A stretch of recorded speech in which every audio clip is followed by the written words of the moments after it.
transparent, individual pricing, and again, for September, free consultation. And if you sign up, you are registered for 8th row tickets for the Colts and the Arizona Cardinals coming up in October. Give them a look, pwlindy.com, Northside and Fishers.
Here we go. You really think you have a chance against us, Mr. Cowboy?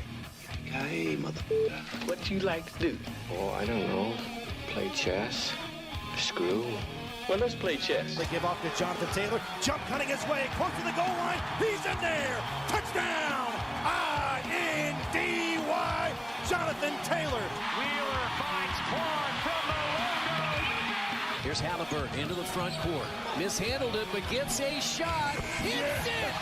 Hits it! John, I have never been better to be on the air with you here in Indianapolis, a place where so many of my dreams have come true. The Ride with JMV on 93.5 and 107.5. The Fan. All right, we have a cut-down day. We're not celebrating that by any stretch. You know what's funny about this? I've done this for so many years, and I know Jake has the same feeling, is you end up going all over these, well, breaking news, this is the latest cut by the Colts, only to find them resurface on the practice squad. So, most often, guys that you end up talking about, especially if there is nothing that is just big, something that's not earth-shattering, which clearly there is nothing here that is earth-shattering.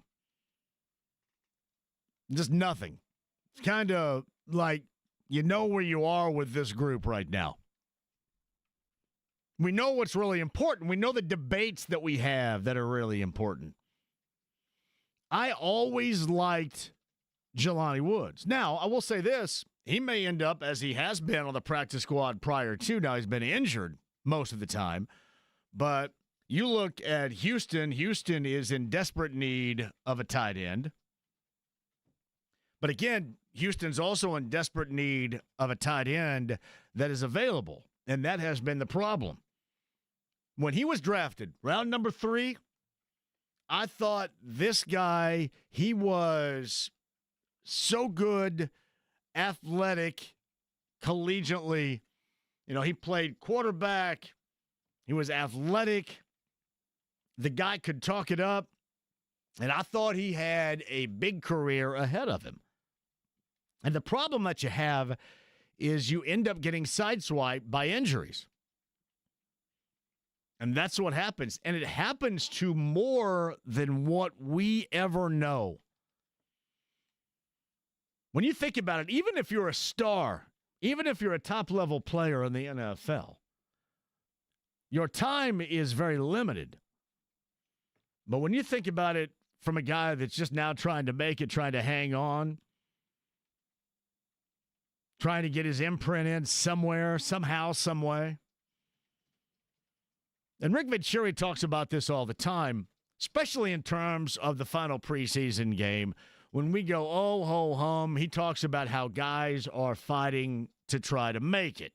Coleman Owen, for example, Colts wide receiver, was fighting and trying to make it. He was a name. He was somebody that has been brought up.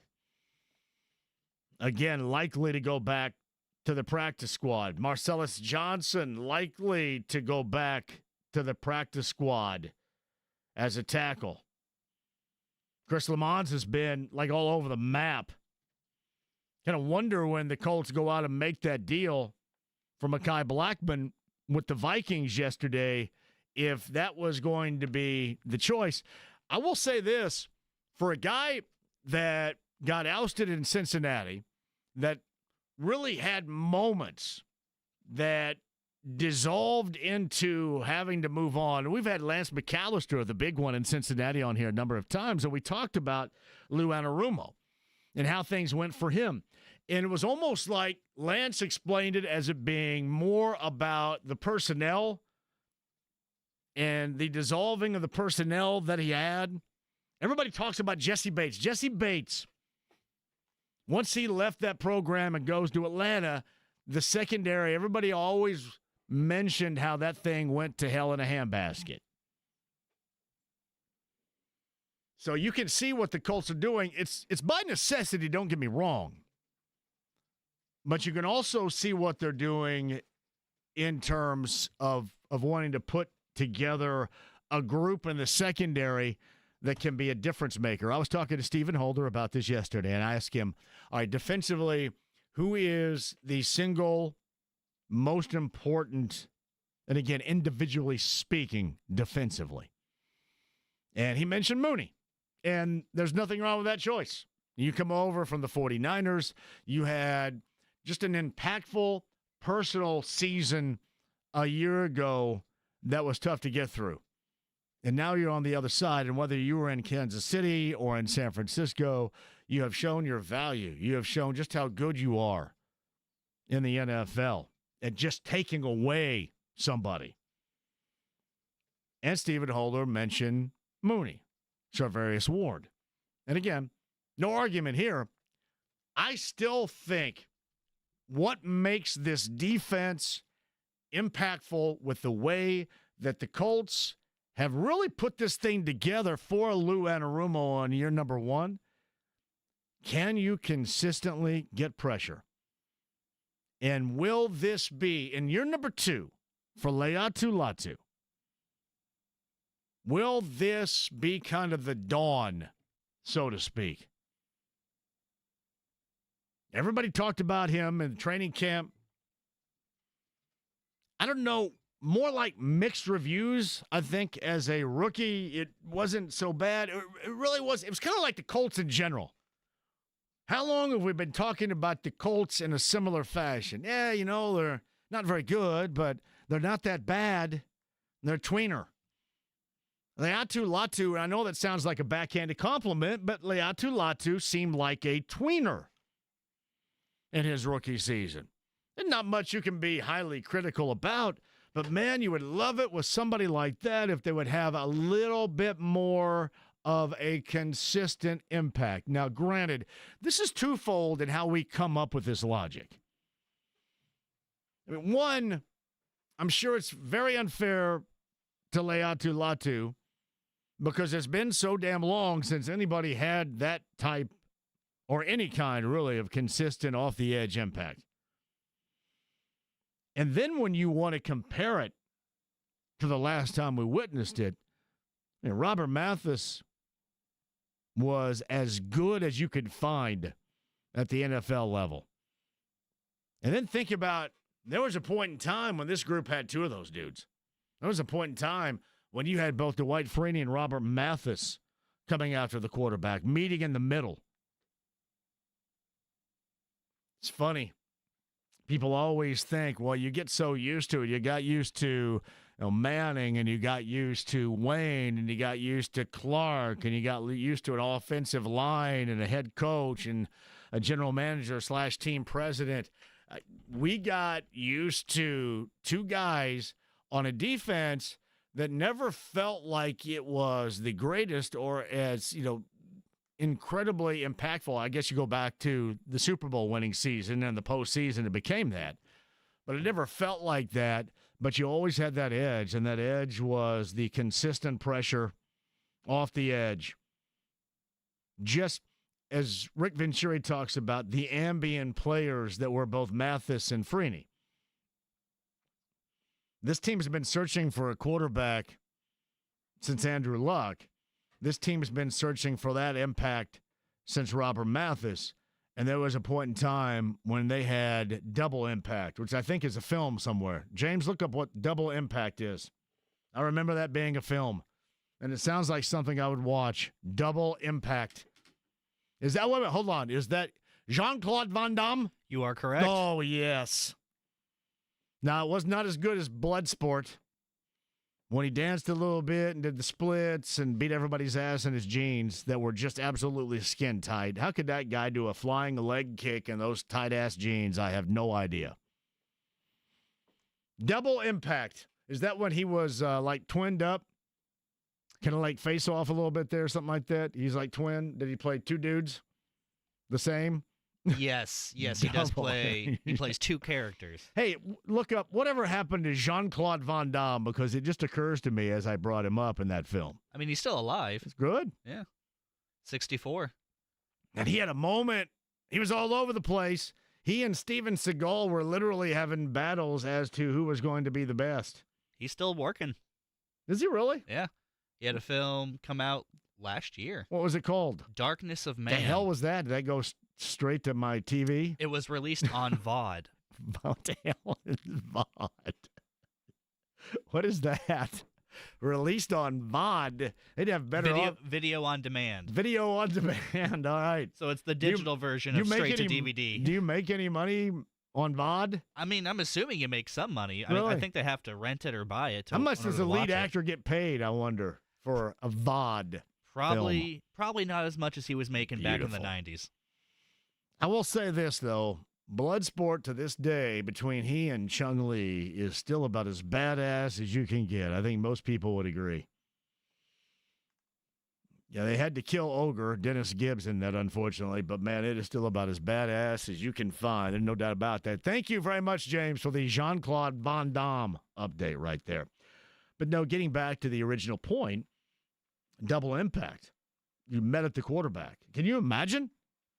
All you're asking for is like just a little bit of consistency off the edge from anybody right now. There was a point in time, I think we commonly forget, because we get caught up talking about the quarterback play and how you miss that. This defense, as much as I want to see how it works and how it looks in the secondary, because so much of a focus has been placed upon it, and you saw it all the way back to free agency.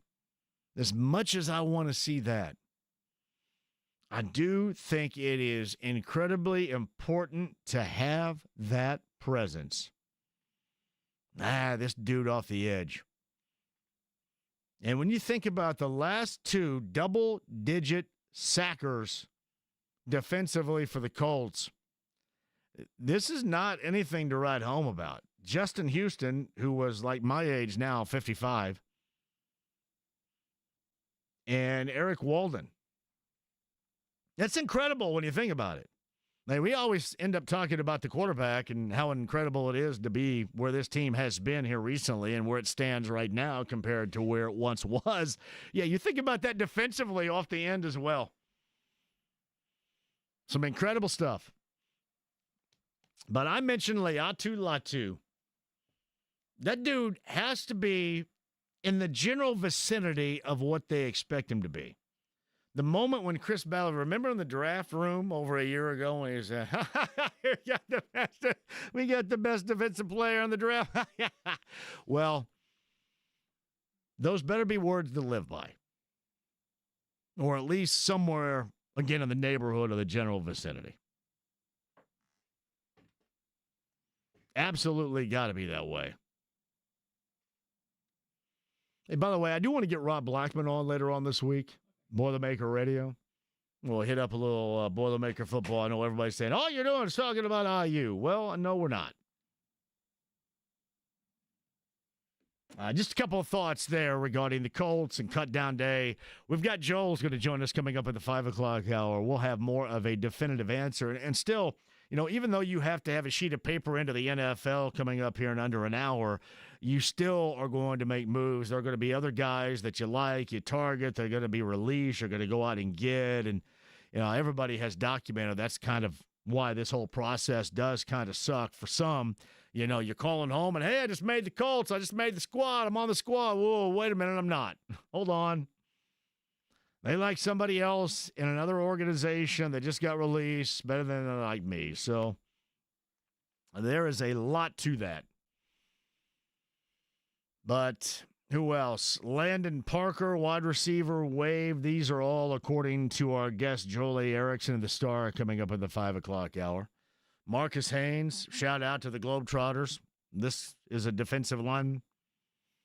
Sean McKeon, another one. Defensive, tight end. The big story today, Jalen Carlos, the linebacker, who is going on injured reserve, that they're also designated him for return at some point.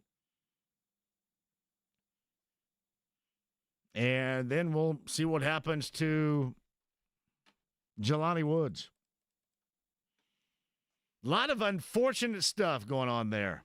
No, I didn't say double jeopardy, Jim McCann. I said double impact. Yeah, give me whatever happened to Ashley Judd. She still out there doing anything? Double jeopardy was Ashley Judd. Double impact was Jean-Claude Van Damme. In the tightest jeans imaginable. Yeah, give me whatever size I wear and then tighten those bad boys up by like 5 sizes. She's still around. She's still working. Is she really? Yeah. Good for her.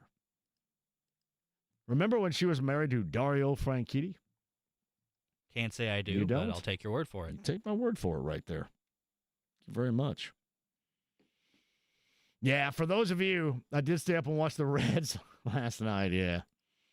It's almost like you have one team of the Dodgers, and they're up here, and then whatever the scraps, like they're 2.5 games back in the wild card right now. Seriously, whatever scraps this team can give us, if they can give us anything in the month of September, it's better than, I guess, just being completely out of it. Maybe one of these days, if MLB can continue to put more teams in the postseason, maybe one of these days, like they're going to do in the NCAA tournament, everybody can make it. All right, then I'll feel really good. Hey, everybody's in. You can be as bad as you want. Hey, we're in. We're number 1. We're in. Yeah, I saw this a little bit earlier, too. I don't know, because I'm not much of a video game guy, unless you're talking about 1981 and Galaga and 1981 and Donkey Kong, and then I become immediately a video game guy. If you put me in an arcade with Tron, I can make that quarter last. If you put me in an arcade, James, with Defender, my quarter last about 25 seconds. So IndyCar is coming out in 2026 with a video game. It used to be said, and I guess I'm not sure, I guess if you want to cultivate the younger viewing audience, it is important. Does this matter as much as it once did? Just out of curiosity. Some of you in the younger generation can tell me. Does it matter as much as it once? Are you a video gamer over there, James Adams? Yeah, I play. It's a pretty big. It's kind of a big deal, especially since it's coming out on console and on PC. So you still play? I mean, do you play like racing games? I don't play racing games, but I will play college football. Oh, or, good. I thought sure you were going to say something like that. Like some weird game of, I don't know.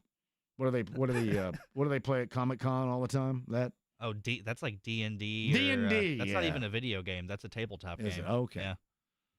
All right. No, Minecraft is what I'm thinking of. Oh, no, I'm too old for Minecraft. That was after me. Okay. Minecraft is what I was thinking of. So, yeah, racing game. I'm assuming that's really important to have a good racing game. Is NASCAR? It doesn't look like that NASCAR is as impactful as it once was with video games. I don't think it's as big. I don't even know if they even have still one? Puts one out. They used to back in the day. Did this F1 movie, go into anything that... It did pretty well. I know it got pretty decent reviews. I wasn't paying attention to how it did at the box office, but... So, I saw where Tony Donahue mentioned this, and he's Mr. IndyCar and Mr. Video Game. It took 6 months for, I think he wrote this, for Doug Bowles to get with iRacing and get a video game in the works with a release date for 2026.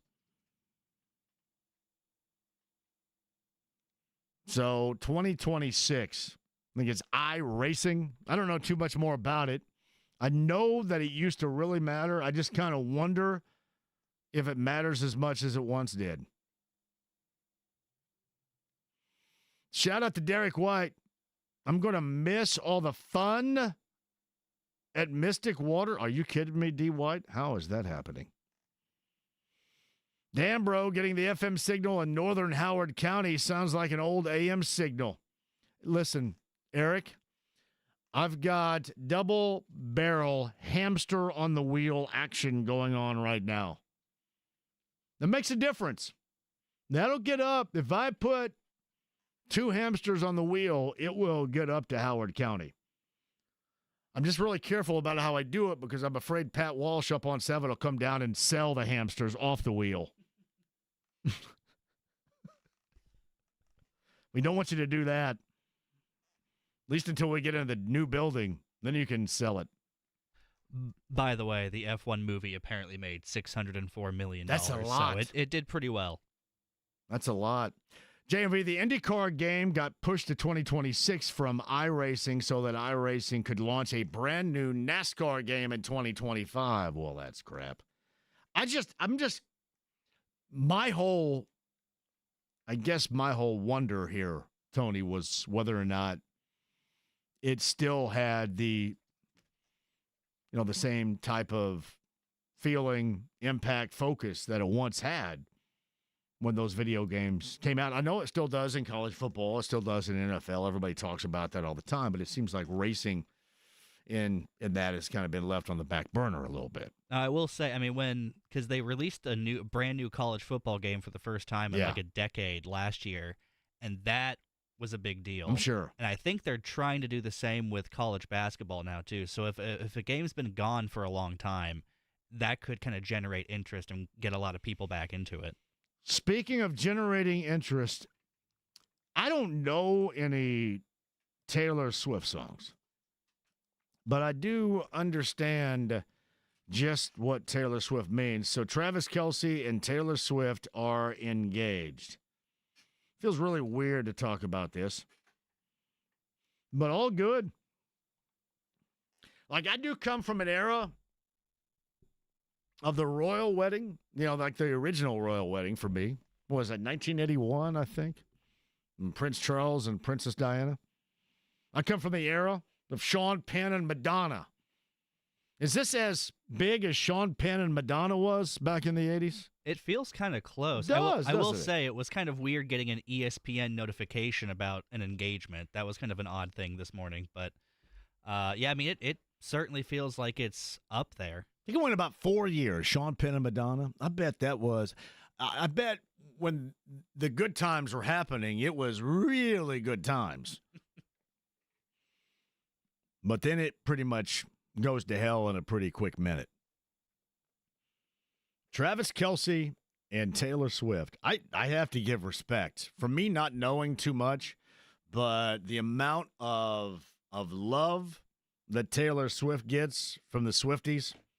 I mean, is it by far, Taylor Swift by far is the most popular entertainment in our universe, correct? Oh, yeah. Yeah. It's amazing. I never truly understood how all this got started either. Like, I think if we trail, how Nirvana got started, for example, or how some of the bigger names, I think we can figure that out fairly easily. I never really understood why there was such a groundswell and this creation of the Swifties, which is cool, man. You like what you like. I say that about music all the time. I think the internet being a big thing around when she started getting big, I think that probably played a pretty significant role in it. Travis Kelce and Taylor Swift going to the chapel and we're going to get married. I can't name one Taylor Swift song. Is that bad? I don't blame you. I feel okay with that. It's not like I'm not a hater either. I just can't name one song. I don't. No, wait a minute. Bad Blood, which is also a Neil Sedaka song from the 1970s with Elton John. I don't think I can name a single title. Is there a Bad Blood with Taylor Swift? That sounds right. Sounds right. I don't know if I can name you a single actual song title, but if you played them, I know I would recognize them because I've heard them at weddings and I've heard them at Walmart and all that stuff. The only reason that I recognize Bad Blood is because it was a Neil Sedaka and Elton John song from the 1970s. Come back with that Bad Blood song from the 70s so we can run everybody off. Nah, Taylor Swift and Travis Kelce. Would you consider Travis Kelce one of the luckier dudes in our universal rotation? He certainly has. Is he right up there? He's been on a really good run recently. See, I always looked at the lucky dudes like in the form of, Tommy Lee, Rob Lowe, without some of the stuff. Rob Lowe, you got to specify there. I've got to get a little bit more in detail of it. But I've always looked at, wow, kind of like that. Those old. But this is different. I mean, just the tail end stuck of his to landing. The tail end of his career is certainly something to be studied because he's been picking up a lot of wins, both on and off the field. Do you think if they're ever in the car listening to a Taylor Swift song, that he goes, I don't want it. He goes on, moves on to something. I can't. Shake it off. I'm not doing that. I don't listen. He's an NFL football player, so they got some stones, but I don't know if he's that brave. Please don't tell me that their first dance as a married couple is going to be Moon Dance by Van Morrison. I banned that when I was a DJ back in the 90s. Really? Come on, man. I did it around Bloomington, and I guess it was anybody that graduated from IU for whatever reason. They came out of IU and then got married, and inevitably their first dance as a couple song they requested was Moon Dance by Van Morrison. And finally I go, come on. This song sucks. I'm going to have to sneak that in as a rejoiner one of these days. For a moon dance. I can't. It's hard on me here. I would rather hear Brown Eyed Girl 1,000 times what you do than Moon Dance by Van Morrison. All right, quick break, and we shall return. 317-239-1070. That is our text line if you want to get in there and tell me how crazy I am not being fully in love with Moondance by Van Morrison. Also, 239-1070 on the phones. You can do that. Colts Cutdown Day. We will follow those stories. And the guy that is fully on top of it, Joel A. Ericson of the Star, after 5, and what they all mean, and then what could take place after they get down. Coming up here in less than an hour. We'll do that with Joel after 5. Greg Rickstraw joins us in the 4. A little college, a little high school for you, and what is going to be a busy rest of the week. The stream, the app, it's HD Radio, the AAA Membership Lounge via YouTube Live. Thank you for joining us. 93.5, 107.5 The Fan.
93.5 and 107.5. The Fan.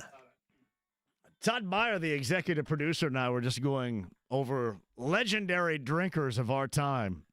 This is bad blood, James. The bad blood that I know. What do you think? Tripping the light fantastic for you? I'm sure I think I'd actually like this one better than whatever Taylor's version of Bad Blood is. Though I can't say I remember what Taylor's version sounds like. Seriously, though, you may go, I don't even know who Neil Sedaka is, but if you look back on his career, this guy, decades, was an absolute hitmaker. Blood! That's a good 70s song right here. It's pretty good. Yeah, Bad Blood. That's the Bad Blood that I know. But there is a Taylor Swift Bad Blood song, too, right? Yes. See, Fitz says Shake It Off is the best song. Not really, but it gives me a no doubt feeling. Shake It Off. I do, yep. Yep. Now that someone says the name, I know the song. Taylor Swift song right there. Cool. Taylor Swift is getting married. Travis Kelce. Who's more fortunate? Who would you view? We always do that, don't we? When somebody gets married, don't we view which one's more fortunate to be in that relationship? Who is it? Which one's more fortunate? To be in the relationship? Yeah. Oh, I'd say Travis Kelce. Really? I mean, have you seen how much she's worth? Well, I mean, he's got money, too. He's got money. It's not like he's got an issue with it. But, I mean, he's trying to get into the entertainment. I'm not saying that this is the only reason he's getting with her, but he's trying to kind of get that post-NFL career going, and having Taylor Swift as your wife isn't a horrible way to go about it. That's why I need James, the younger generational voice in here, because these are things that I simply do not understand. Well done. Well done. So, one final thing here. Mm-hmm. That's a Hall of Fame catch, is it not, for Travis Kelce?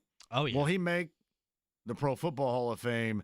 And is he now going in the Hall of Fame of dudes that score big? I would say, you know what I mean? Yeah, I'd say he's definitely going to make the Pro Football Hall of Fame, and he's going to make the Guy Hall of Fame for landing a good one. Why is there not a Hall of Fame of dudes who score big? There should be. Nobody thought about that. You could found that. You can make that a thing. I think I've said this before. Once upon a time, I was back at the other station. They had an event. I don't know if anybody out there remembers this. The event was called Testosterama. And it was out. It was out at the state fairgrounds. That is a fantastic Testosterama. name.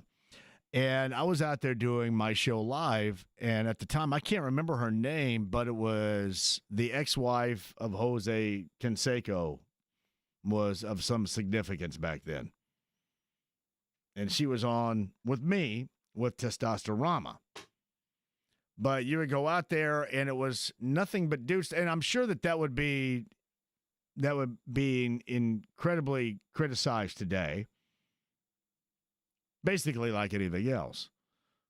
But you would walk around wherever we were at the state fair, and they would have booths and displays of what they like to call dudes in their natural habitat. So you would walk by this display, and some guy would just be sitting there with his hands in front of his pants like Al Bundy watching TV. Mm-hmm. It was really weird. Now, oddly, it only lasted 1 year. It was the only time they ever did Testosterama. Was it Jessica Canseco? Jessica Canseco. And I had Jessica Canseco on my show. I don't even remember what we talked about of significance, but she was on the show. Is she still around? Who's she married to now? Oh, I just had her Wikipedia. Somebody with money bags. While you're looking that up, Testosterama sounds like a pike party. There's no doubt Buddy Berrywood. Testosterama, also known as Indiana State pike parties right there, because it was all dudes. Yes. According to her Wikipedia, she is not married. Really? Yeah. Doesn't say if she's dating anybody, but. Dustin Johnson, live golfer, marrying Paulina Gretzky. That's an all-time pull right there. Well done. Congratulations. Taylor Swift and Travis Kelce. JMV, we won't be hearing any T Swift on the takeover this weekend, will we? No, you know what's funny? I rarely play anything of today, and here's why. It's not because I dislike it, but then I will have every 12 to 15-year-old in the world calling in and requesting stuff that I have no idea what it is. So, just a thought. That's why. I got news for you, Calvin. Here's what Calvin asked. Please get back to football or sports. We don't care about Taylor Swift. She's in, I don't even know what you say here. I'll tell you what, Calvin. I'll do whatever the hell I want anytime I want. And you can either follow along or feel free. I'll get back to football when I want to get back to football. Thank you very much. Actually, I just came out of break 2 minutes ago. What the hell? Calvin, what's your problem? Nothing major as far as, and there wasn't going to be with the Colts, and really, you look around the landscape of the NFL, there's nothing major there either. Somebody had sent me this, because I think most commonly you get an Arch Manning. Well, you got a tank for Arch. That's what the Colts are doing, and they're not. They're not tanking for Arch at all, because I think the common theme is that Arch Manning, first of all, you expect him to be great, but you don't know anything yet. Secondly, you have even less of an idea if the dude after this year is going to come out because of the finances involved and how much money he's going to make. Why would he feel compelled to come out if the dude is making $7-8 million a year playing collegiate football in Austin, Texas? So that is a part of what is going on. And then others feel that maybe, you have the Saints kind of doing the same, maybe tanking a little bit on a similar level. Spencer Rattler will start in week number 1.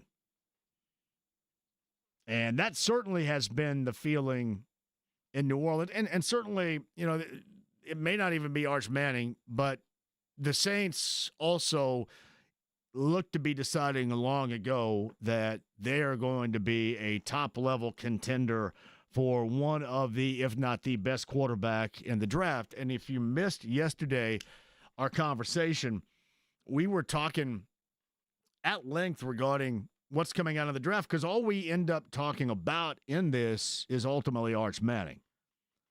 But how much more we could be looking at or could evolve during this college football season is going to be interesting. But how that equates to the Colts is pretty simple. They expect to be better and win this year.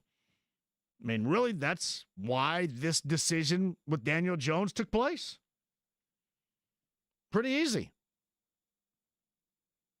They expect him to make them as a team better, to put them in position to win more than Anthony Richardson would. And if you're somebody that believes that they gave up on Anthony Richardson, they absolutely have given up on Anthony Richardson. They're not going to tell you they are, but their actions explain something different. That's okay. You have to make a decision. And if you are wanting to win right now and you feel Daniel Jones gives you that best opportunity or the better opportunity than Anthony Richardson, that is above all else the decision they have made. And it's not about tanking. It's not about losing games. It's just about turning the page. Now you're going to say, well, I bet we still see Richardson. And you're right. We always do. But you can't tell me whatsoever without some kind of stratospheric, cataclysmic experience at quarterback with Richardson, you can't tell me that he's ever going to solidify back in there again. What kind of opportunity will he have? Zero. So they are trying to win and win right now. And then find out where they are. And the problem you have with that, more so than anything else, that turns you over into a mediocre team, as we have witnessed over the years, and you stay in the same spot. That's the problem. Now, if you're looking for something positive, what if Daniel Jones is reborn, does have a rebirth? I'm not the biggest fan of, look what Baker Mayfield did in Tampa, because I would love to see them have a better quarterback than Baker Mayfield. But at the same time, I understand this to be true. Whatever works for you, and if it works for you, go with it. So I think everybody right now here, you would take a Baker Mayfield type of performance now, even if that doesn't thrill you as much as you want to be thrilled with your starting quarterback. But you would take it right now, and you certainly would take it right now considering what you have witnessed in the past. JMV, excuse me, people were going to get me and that other douche. Well, the other Calvin's not a douche. But I just think we all understand that here we ride together on this bad boy. And the ultimate decision about the dialogue is going to come down to me. It's all right. It's the way that it goes. Everybody else does it. And if you don't do it that way, you better. All right, quick break, and we shall return. We've got Greg at the top of the hour. I felt that Friday number 1 in high school football was as good as advertised, really across the board. Maybe not a lot of surprises as you felt you might see, but we got that. We've got IU, Old Dominion, Purdue and Ball State, Notre Dame and Miami.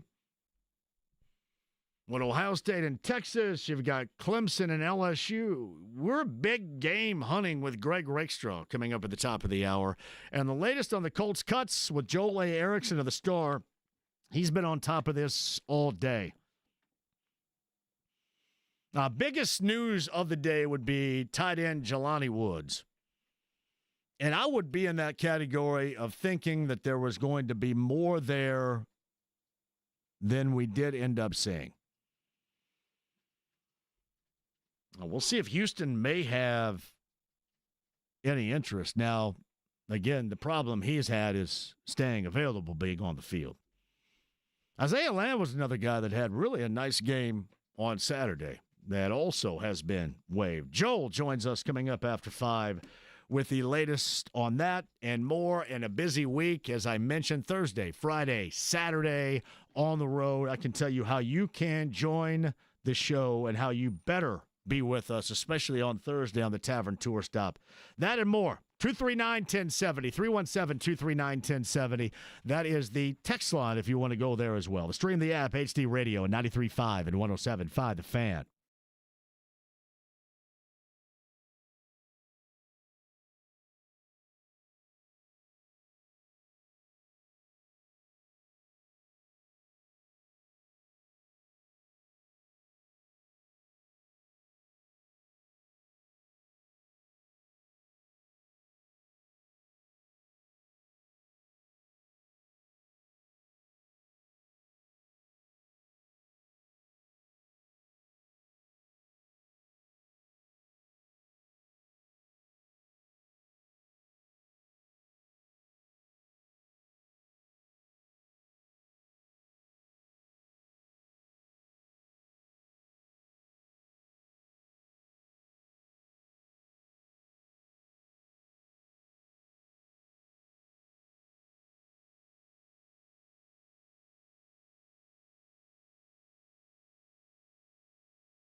Hey, the best in realty, Mark Dito Realty, 317-755-4232.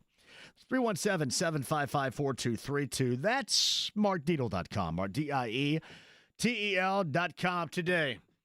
Here's a nice testimonial. So Luke and Emma and Franklin began building their dream home, needed to sell their old place at a nice price to pay for it. So Mark Dietel actually got involved with them. They heard about him on this radio show and had multiple offers in the first weekend, and get this, closed in 25 days at the price they wanted. I tell you all the time, if you want somebody to get the job done for you that you're looking for, it's Mark Dietel Realty. In fact, Mark Dietel's the only real estate expert I trust and recommend with the sale of my home. Mark Dietel guarantees your home sold at a mutually agreed upon price and deadline, or he will buy it. Pick your move date. There are no long-term contracts, and you can cancel at any time. His name, Mark Dietel. Have you written down this number and called him yet? Have you told him that I sent you? 317-755-4232. MarkDietel.com, MarkDietel.com today.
With JMV. Don't read your email, because I'm really butthurt when you read your email. 93.5 and 107.5. The Fan. Oh, good Lord.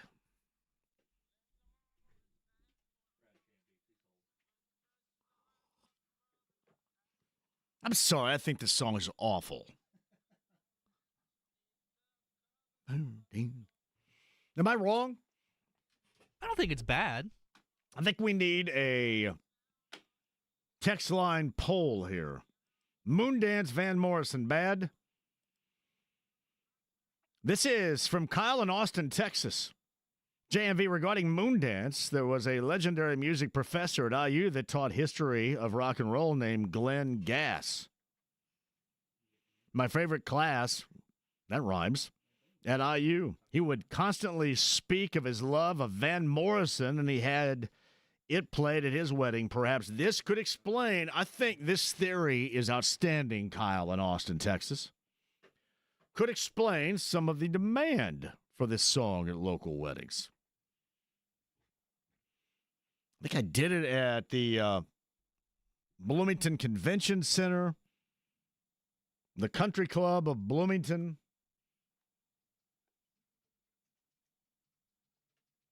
And it just taught me not to like it. Moondance, Van Morrison. I know, I should be better. It's a classic. I'm just not. How many of you are going to run out and buy the new signature Nike shoe of Caitlin Clark? And I will tell you this. I don't care what it looks like, who makes it, if it's comfortable on my feet. And that's what happens, because it used to matter what it looked like more than anything else, didn't it? You remember all the shoes we put on in the day that the box was probably more comfortable that they actually came in than the shoes themselves, but we got them? That could have had to have been the reason, the only reason I wore Lottos. Anybody else wear Lottos in the day? God, those were uncomfortable. Akeem Olajuwon's Etonics, uncomfortable. Dominique Wilkins, Brooks, uncomfortable. I can go on and on and on. Oftentimes, we wear shoes because of the way that they look. Now, for me, it is all about the comfort, and I'll give you the greatest example of all time. I swear to you, and somebody had asked this. I wear, you ready, James? I wear pink New Balance right now. Pink New Balance. Pink New Balance. They may be the ugliest shoe of all time. Have you ever worn a pink shoe before? I've never worn a pink shoe before, but I tried about 1,000 on, and they were the most comfortable. I swear to you, somebody asked me the other day when I was playing, they go, whose shoes are those? Because they're New Balance. And is that Cooper Flagg's signature shoe? And I said, no, I think it's Cameron Brink's. So I believe I'm wearing Cameron Brink's signature shoe right now. I believe. Hey, man, if they're comfortable, I don't care. All the power to you. So listen, I'll try the Caitlin. If it's comfortable, I'm going to wear it. I don't care if it's Trax. I don't care if it's Sears The Winners 2. I don't care if it's Tom McCann. Red Ball Jets. I'll wear it. So put you down for a pair? Yes. At least I got to try them on and see. That's fair. Yeah, but I swear I wear right now, I think they're Cameron Brink's signature shoe. But I've well moved past it. I used to wear all the Air Jordans. I wore the Nike Dunks because of how they looked. I had the Barclays in the 90s. Seriously, the Barclays playing basketball, I might as well have been playing basketball in Timberland boots. And now I'm wearing the signature shoe of Cameron Brink. All right, quick break, James says. Greg Rickstraw on the other side. College football has got a big weekend. We'll get into that. And Friday night number 2, we'll play off of the opener this past Friday and get Greg's thoughts on what took place. That high school football, little college, Joel A. Ericson. The cuts will be in, and we'll go over it with a fine-tooth comb coming up at the 5 o'clock hour with Joel. 93.5, 107.5, The Fan.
I think you couldn't possibly be any dumber.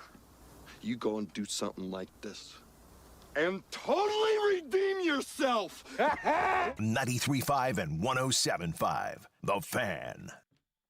Block by Block says, I completely agree. The rock and roll class at IU was awesome.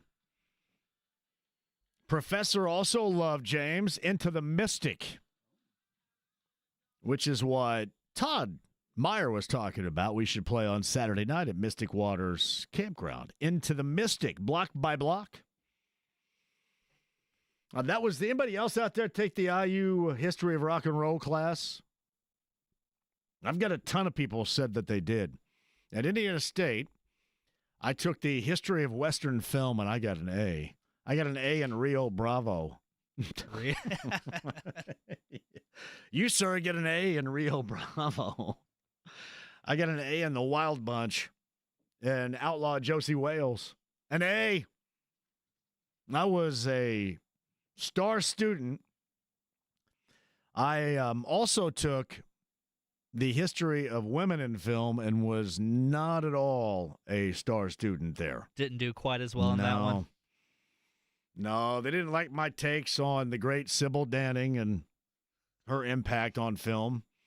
And we had to make our own film. And me and some Greene County fellas made a film with the backdrop to Lou Reed's Take a Walk on the Wild Side. And the girls in the class were not fond of it. Now I would love to watch this. I don't know if you have a copy of this somewhere. They were not fun. We need to find There's zero this. way, and it's still around too. It is still around, and they were not fond. Because they would send you anonymous notes on what they felt, and everything had something sexist in it. You're a sexist pig. You're a sexist this. Yeah. So it was a wonder I could ever have a date in Terre Haute. So it was not good. So this doesn't sound like something we should put out on X or YouTube. No, it would not be good. No. I believe I got an F. I don't think the instructor liked it either. So it was bad. Bad. But I thought it was original, and they didn't feel the same. Is that when you knew your days as a filmmaker were limited? Yes. Yeah. Yes. Yeah. Take a Walk on the Wild Side. Did sound good in the background, though. There were just a couple of lines in there that probably should have been left on the cutting room floor. Sometimes a good soundtrack, that's all you need, man. So true right there. JMV Van Morrison's Into the Mystic was Jim and Michelle Levinstein's first dance at American Wedding. Oh, yeah, American Pie franchise. Thank you. Much better wedding jam. Thank you, Jordan.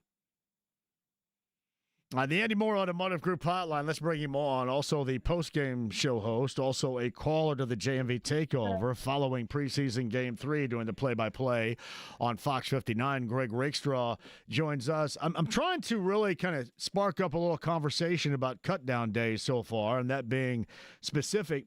But we all know that it's still a non-specific thing, even with the cuts that are going to be made. And frankly, Greg, there's not a great deal of drama in what's going on with this today around here.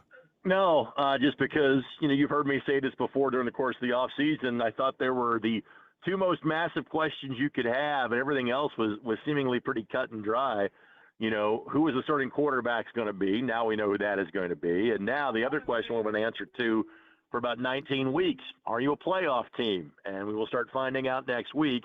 But no, there simply was not that so kind of blotted out the sun, the quarterback drama, that there frankly wasn't a lot of drama in terms of tight end, running back, wide receiver, usually positions people tend to care about. Maybe there's some drama about a cornerback. Maybe there's some drama about a backup offensive lineman. But the 53-man roster, John, I thought was pretty well set going to the training camp, and nothing has changed that. It's Greg Rickstraw on the Andy Moore Automotive Group hotline. So the focus they have clearly had since Lou Anarumo came on board is in that secondary. Has it been more, especially recently, more about necessity with bodies or more about maybe Anarumo in year number one dictating the tempo for what he wants in an individual, especially in that secondary? What do you think? I think it's more about bodies. You look at the injuries to, Juju Brents, to Jalen Jones. Obviously, you lose Justin Watt for the season. You lose Hunter Wohler for the season. You lose Kenny Moore for a part of training camp. Chris Lamons was a guy that came in and, was late to camp, but at least knew the previous system, was a guy that Chris Ballard knew, played, frankly, well in training camp, but looks like, maybe he's a practice squad candidate at best. So, is Lou going to have his, fingerprints on the defense? Well, of course, it's going to be his system, but I think this is more about just adversity opportunity because they were such a mass unit at cornerback for a good chunk of training camp. I had mentioned this to Stephen Holder yesterday, and he went with Mooney, Charvarius Ward, and I thought that was a good call as far as the most important individual defensively. We all get caught up in the offense and the quarterback debate, and really until further notice, until we see something, we kind of know what that's going to be, but we've rarely talked about the defense. And while I agree that that's a good choice, I still say the evolution of Laiatu Latu and the jump that he can make after his rookie season and what he can do consistently in quarterback pressure, to me that makes him the most important individual defensively. What do you think? I would agree with that, and one of the things that struck me as interesting at training camp was that Laiatu Latu, JT Tuimoloau, and after saying that for 3 consecutive games, I've now got that last name down cold. Hey, you do it one more time. Help me out on that. JT Tuimoloau, 5 syllables. JT Tuimoloau. You nailed it. See, yeah. I knew you'd pick up on it. JT Tuimoloau. Yeah, I need to be looking. Did you have to look at it a lot of times to first start it? How'd you do the process? I just had to say it. I just had to, it's kind of like they would teach swim in Southern Indiana, John, throwing the deep end. You figure it out or you don't. And so that's how it played out. But you would see those two guys, and you would see then the guys that are going to get cut, looks like, in terms of Isaiah Land and Rashard Little from UAB. And basically it was a situation where those guys were almost kind of like, I wouldn't say warm up separately, but they were like different from the other defensive linemen. In other words, they almost kind of strike you as like what you would have in terms of like, relievers that would get one out in baseball. They kind of do their own thing. You have one job, go get the quarterback. And so, yes, if Laiatu Latu can go from near misses to getting more sacks, that changes the dynamics for everybody involved on that football team. So I think the improvement of the defense will be mirrored by what Laiatu Latu can do with his one skill, go get the quarterback. Colts Cutdown Day is happening throughout the NFL. In fact, we'll get some of the updates with Joel A. Erickson in less than an hour from the Star on the Andy Moore Automotive Group hotline. Greg Rickstraw, he is with us. Conventional wisdom has been, with Daniel Jones as the Week 1 starter, that a lot more can be made better, especially with the underneath game and the shorter passing routes, a lot more accuracy and efficiency there. But all of a sudden, Alec Pierce will be eliminated. You take him out of the equation with the deep ball. Is that necessarily the case in your opinion? I don't think so. Now, will he lead the league in yards per catch by 5 yards the way that he did last year? No. But one of the things that you would hear him talk about and Shane Steichen talk about, we kind of label him as just a deep threat guy, and both Alec and Shane are like, no, we feel he or himself in that case can be an every down receiver, can be an all facets receiver. Well, we're going to find out. Again, I still think he can be a deep threat. I don't think Jones is as good with the deep ball as Richardson is, obviously. But as long as it's just going to go out of the offense. Let's think about, Minshew was kind of a guy where you didn't think the deep ball was there. But the last guy before that, you're like, well, the guy can't throw a deep ball, would be Phillip Rivers. What this offense still had from time to time? Deep shots. Every offense in the National Football League has that. Pierce will be that guy, but now this will be his chance to showcase that he can be a route runner, an underneath guy, and more of an intermediate receiver as well. Most important aspect of this team. Let's just say against Miami in Week 1, we've got a week and a half until it's officially underway. But most important aspect for this team, where do you start? It sounds rudimentary, and it sounds like what the Colts have focused on. But the one thing that, I think most people know not to put too much stock into preseason results. But the one thing that you just can't replicate in training camp, because you're not going to fully tackle the guy, or you're not going to replicate it in a preseason game because he had one carry. And it's the ability to run the football. It's the ability to have Jonathan Taylor consistently run the football. He is still, without doubt, your best offensive weapon. And if he can be a home run hitter and be a guy that's in the vicinity of 100 yards every game, he makes everyone around him better. So to me, that's where you start with the base. If he's getting 20 carries, if he's getting 100 yards, if he's going for a big play or two every game, this is going to be a whole lot better football team, John. He's Greg Rickstraw. He's on the Andy Moore Automotive Group hotline. A little college and high school coming up in his second. Were you at all surprised? And we'll see if he ends up back on the practice squad or if there's any interest anyplace else. But somebody, you called a lot of his games. He's been on the show a number of times. You actually talked to him on this show once upon a time when I was out a year ago. Carson Steele was released by the Chiefs. We'll see what ultimately he goes. I haven't seen anything new as far as if he's going back to the practice squad or if there's any other interest. But would that move in Kansas City surprise you?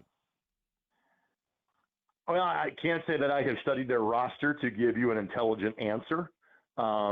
Injuries played a part in him getting a look last year. When he was first brought on by the Chiefs last year, he was brought on as a guy they thought would be a fullback. So I would think offenses that use a fullback or an H-back, that's where Carson would be the best. Ones that are kind of power rushing attacks, where Carson would be the best. My thought would be is that the Chiefs would probably like to have him back on the practice squad if he clears waivers and has the opportunity. Here's Greg with us. How about week one of high school football this past Friday night?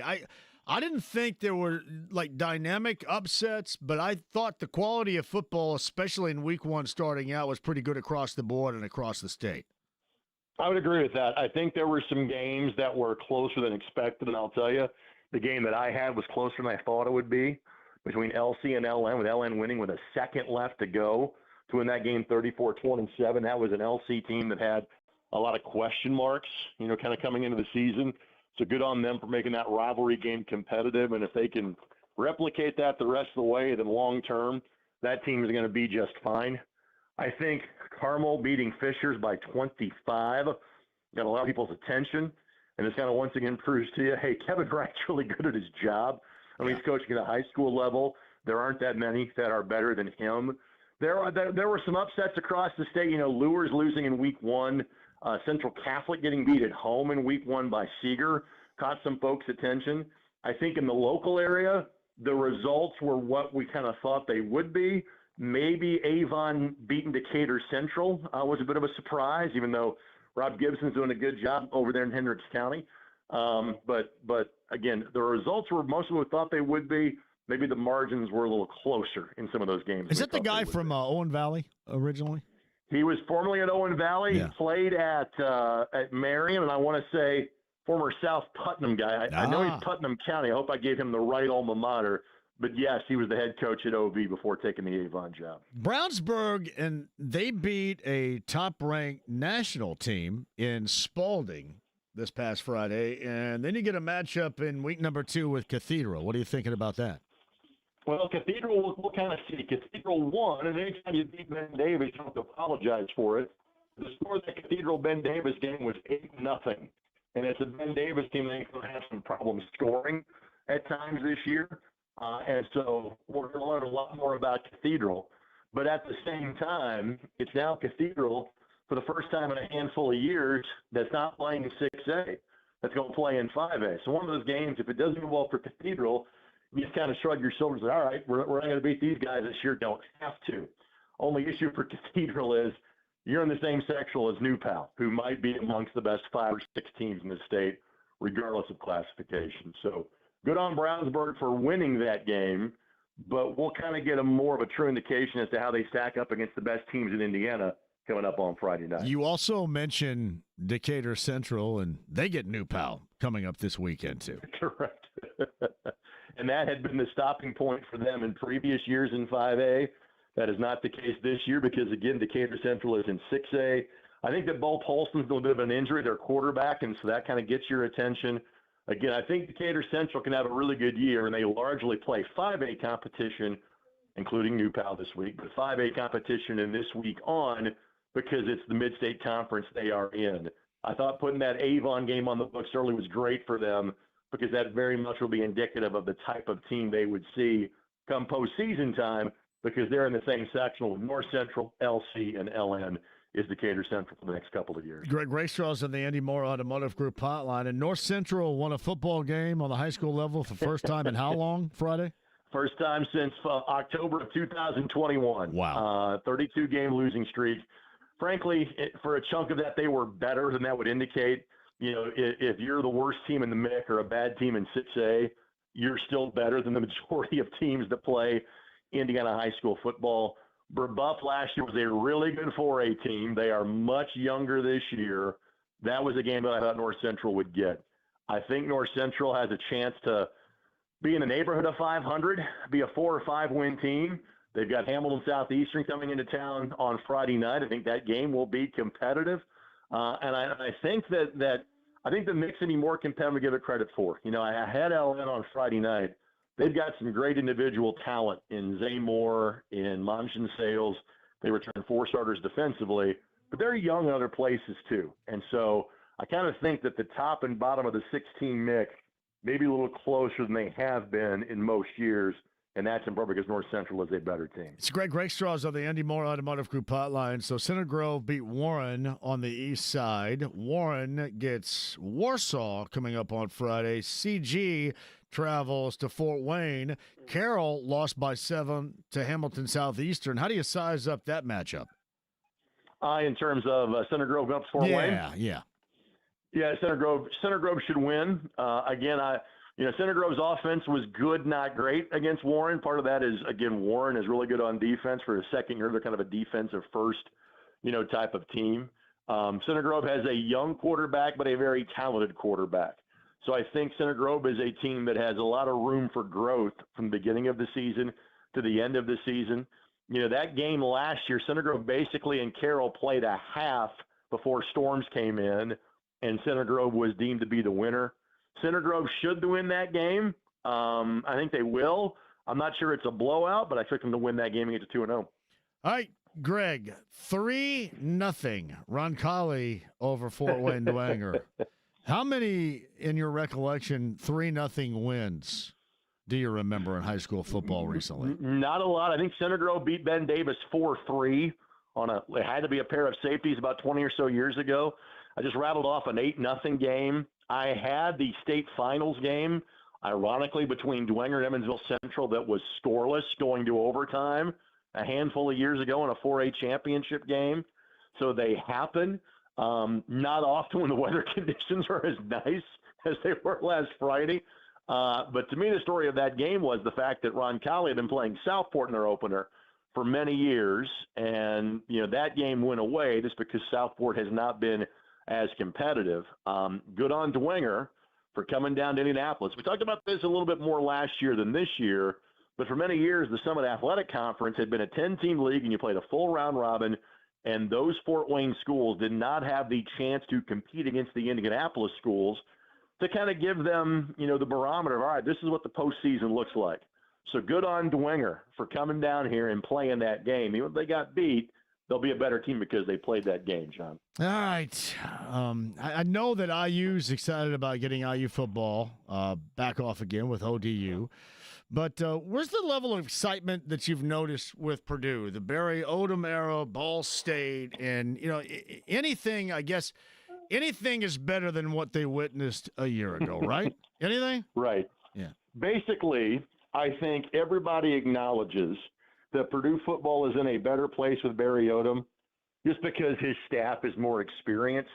But I also think most are saying, listen, what Kurt Signetti did last year in Bloomington was pretty otherworldly, and I'm not sure anybody in West Lafayette expects that.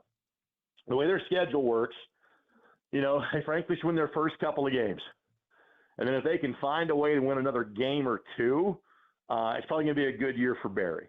Again, what Kurt did last year in Bloomington was utterly remarkable. Most Boilermaker fans don't think that this team will come close to it, but they think the groundwork is there for some success in the not-so-distant future.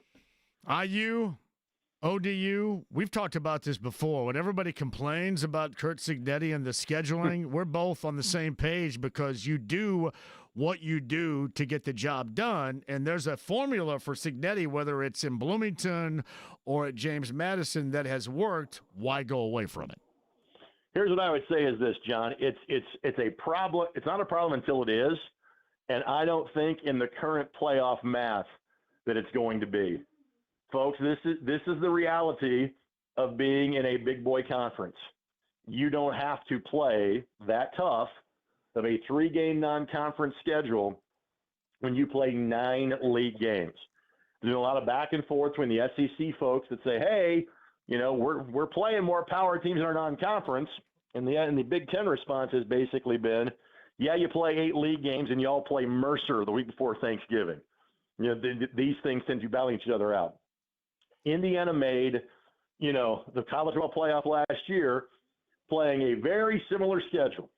So if, in a 2-team playoff, you're not making it. In a 4-team playoff, you're not making it. In a 12-team playoff, and it might be 16 or hell, the Big Ten seemingly wants to invite a third of college football to the postseason, they're going to make it. Again, you have the immediate evidence from last year. So if IU were to somehow say go 11-1 or 10-2 and not make the postseason, then guess what? You're looking at changing your non-conference schedule to play somebody that's better. But until that scenario plays out, Indiana's perfectly fine doing it exactly as they did it a season ago. Nothing wrong with it. Notre Dame and Miami as well, by the way. Notre Dame goes to Miami, and then they're off, and then A&M, Purdue, and then Fayetteville. I believe that game's in Fayetteville, right, against Arkansas? And Boise State after that. I can't say that I have the Notre Dame schedule memorized. I'll go call Kevin Bowen because I'm sure he does. He'll have it, yeah. Yeah. Call him. All right, anyway, tough schedule, you would think, at least in the early stages for the Fighting Irish. But to be honest with you, because of those ACC games and Service Academy games, Notre Dame has to go play that schedule. Indiana does not. Indiana has those games handed to them by being one of the 2 power brokers of college football. It's just the way it works. Where are you Friday? Carmel and Westfield. So I'll see just how improved Kevin Wright's Carmel Greyhounds are. Can a coach make that much difference, certainly on that level, in an immediate category? We saw it in week 1 when, we'll learn how good Fishers is in future weeks. We'll see it again. Westfield, was the runner-up, didn't miss the state finals by much. Brownsburg is number 1 this week. Westfield is number 2. I think Westfield won their opener 28-0, if I recall correctly. We're going to learn a lot about how good both those teams are come Friday night. And even back to last year, again, week 2 was an awful weather, night, and some teams got started and just called their games early. Some teams came back and finished. Carmel led that game, went to the next day and got beat, and then ended up finishing 3-7, and hence, made a coaching change. But to answer your question, I've been around Kevin Wright teams. Yeah, he's that good. He can make that big of a difference. That coach is that good, John. Greg Rickstraw is on the Andy Moore Automotive Group hotline. Well done, as always. Great call, by the way, on Saturday, too. Thank you. I had an alternate thought that I may save for future calls. I try to always have like a theme and bring stuff in. So since so many Colts had a breakout performance and it was an 80s show, I almost requested Swing Out Sister on the program. So I may save that for a future day. There's actually Breakout is their signature, but there's another one that's even better. I think it's like their second. I can't remember off the top of my head what it is right now, but it's pretty solid too. Well, pretty much Breakout was the exclusive, track in my mind that I ever attributed to that band. So nice. Well done. All right. I'll be looking forward on Saturday if you're around. See you, buddy. Mystic Waters Campground, by the way, coming up on Saturday. Greg Rickstraw on the Andy Moore Automotive Group hotline. Mystic Waters Campground Friday and Saturday. Friday afternoon for the show. I believe Taylor's Pub's going to bring out a little bit of food, which is always good. Shout out to them. And then coming up on Saturday in the afternoon, Ford's Garage, to my knowledge, will be bringing out some food for us. So basically, it's a weekend at Mystic Waters Campground. That's coming up on Friday and Saturday. Tavern Tour Stop coming up in Noblesville. That is going to be easy to find as well. On the square in Noblesville, Tavern Tour Stop with Brent and I coming up on Thursday at Sid's. Sid's just celebrated 80 years. And we'll continue the celebration almost a month later at Sid's for a Tavern Tour Stop. Coming up on Thursday, so plenty of opportunities, and I cannot wait to see it. This is the third time we've done this, and it's always a tremendous time, and I love seeing everybody up there. It's a weekend where we all kind of hang out and stay. Some special events planned, college football on the big screen there. It shall be awesome. All we need is you, and I'll look for you all weekend long, whether it's Sid's in Noblesville Thursday or Mystic Waters Campground Friday and Saturday. Hey, don't go anywhere. Stick right here. Joel A. Ericson, the latest on cuts and what it might mean for the Colts and maybe eyeballing another team's cut down list to bring in too. A lot more for you with Joel coming up at the top of the hour. And we also have a fantasy football league that we're going to fill. How do you want to, I know that I want to put Paul Montgomery, who was a friend of the show once in, but how many spots will we have after that? After we get Paul in there, we will have 3 spots still left to fill. 3 after that. 3 spots. All right. Now, we got you covered then. So we'll do that. You want to do that one today? Yeah, we could do one today. You want to do calls or you want to do text, or how do you want to do it? We've done text the last couple of times, so you want to mix it up and do some calls? You want to? Yeah, let's do it. All right. Cue to call? Not now, though. Yeah, not now, All right. but just caller number 9 whenever. Cue to call, too, and it's for a bunch of sampling, if you know what I mean. You know what I mean. You guys that have won in the past, you know what I get. We splurge big time with Heaven Hill Distillery. I'll explain coming up, and somebody's going to get a chance to be involved in our fantasy football league. Don't go anywhere. The Stream, the app, HD Radio, the AAA Membership Lounge, via YouTube Live at 93.5 and 107.5 The Fan.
Cats, geeks, sluts, bloods, wastoids, dweebies, they all adore him. They think he's a righteous dude. 93.5 and 107.5. The Fan. James over there. Joel Erickson will be here at the top of the hour. Colts Cuts. The latest, we've documented a few so far. The most noticeable, which, again, there's nothing that is surprising about it to this point, but Jelani Woods, the tight end, once upon a time had a great deal of promise, and we'll see. He's been on the practice squad before. See if anybody wants to give it a shot. We'll talk to Joel about that coming up at the top of the hour. Meantime, 239-1070 is the number, 317-239-1070. That is the text line if you want to go there. At JMV 1070, if you want to go to the social media platform X, we can do that as well. Say Dan Orlovsky tomorrow. Say Kevin Nealon's going to call in later on this week. Is that true? Is he here in town on Labor Day weekend? He is doing a show here. I think it's coming up this Labor Day weekend. I am still trying to get a final time kind of figured out, but hopefully sometime in the next 3 days we should get him Kevin on. Nealon, a great deal. A big-time friend of Adam Sandler, I believe. And then back-to-back-to-back days, twice at Mystic Waters Campground. That's Friday and Saturday. And Tavern Tour Stop, Noblesville, Sid's. We'll see you there coming up on Thursday. Meantime, 239-1070. Promise some calls. And Anthony's going to lead here on this Tuesday. Hello, Anthony. How are you, bud? JMV, I'm great. How are you, my friend? Anthony, outstanding. What's up? So I was listening to Jake a little bit yesterday. I was listening to you. I was busy. You guys were talking about the whole quarterback situation. I know it's been hashed over 1,000 times. But to me, it just looks like they never had a plan. And Jake had a really good argument yesterday. He was going through all the teams that had quarterback changes since Andrew Luck retired and all the how everything shook out. And I mean, we'd be happy with Baker Mayfield right now, wouldn't we? No, there's no doubt. And listen, Anthony, people would be happy with Carson Wentz right now and his stats. True story. I mean, you go 27 and said they would love his stats right now. Love it. I just don't understand how they didn't have a plan. They knew Richardson was a project. We keep giving all these excuses for Ballard. I don't think Steichen is this genius that he has been proclaimed to be quarterback guru if he can't get what he needs to get out of Richardson, who's got all the talent in the world, but he can't pick up a blitz. Like, I just don't understand. Anthony, that has been, I've stated this all along, the most disappointing aspect of all of this is the fact that you go into year number 3, week number 1, and for the reasons I think you just accurately described, your quarterback, your project can't be ready to take over as a starter. And Daniel Jones, 20 games under 500, 6 years, and may just simply be what he is by now, is going to take your spot. And this staff, this coach that pounded the table, that vehemently wanted him here, wanted to take on that project, wanted to see what they can mold and do to him, evidently couldn't come close. That is the worst part of all of this, because, again, all you end up doing is backpedaling. It's year after year. And that's why I said this last year at the end of the year. I said, hey, if he doesn't start in week number 1, if he's not the quarterback this year, then why are we running all of this back? Why is all this coming back? And that's exactly how I feel. We'll see what happens with this season. Maybe you catch lightning in a bottle with Daniel Jones. That'd be great because the fan base deserves it. But I don't know why you're going through all this when this is the outcome going into year number 3.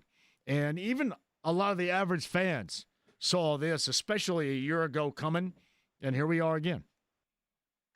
Can an old champ get a spot in the fantasy league? Old champ Anthony with a spot in the league. What do you think, James? Old champ Anthony. When did you win? Yeah, I believe it was the very first year. I actually got to come in and co-host the show with John. It was amazing. Oh, this is before my time. Oh, man. It is before your time Tony, right there. The Tony D era. What do you think, James? Yeah, we'll give him one. All right, be on. Anthony, stay on hold. You talk James John, into you have it. fun this weekend. I got a sick dog, so I can't make it out. Wait a minute. You can't join me with the sick dog? Oh. No, she's like 13. We're basically in hospice care with her, man. We're trying to just comfortable and keep her happy. She's my baby girl, man. Anthony, you're in. There you go. I love you, John. Thank right back at you, brother. Appreciate you. I think Jake just had his draft. I don't know who's all in his draft, but I think he had his at Chicago's Pizza in Greenwood last night. He had called me on his way home. I believe that to be the case.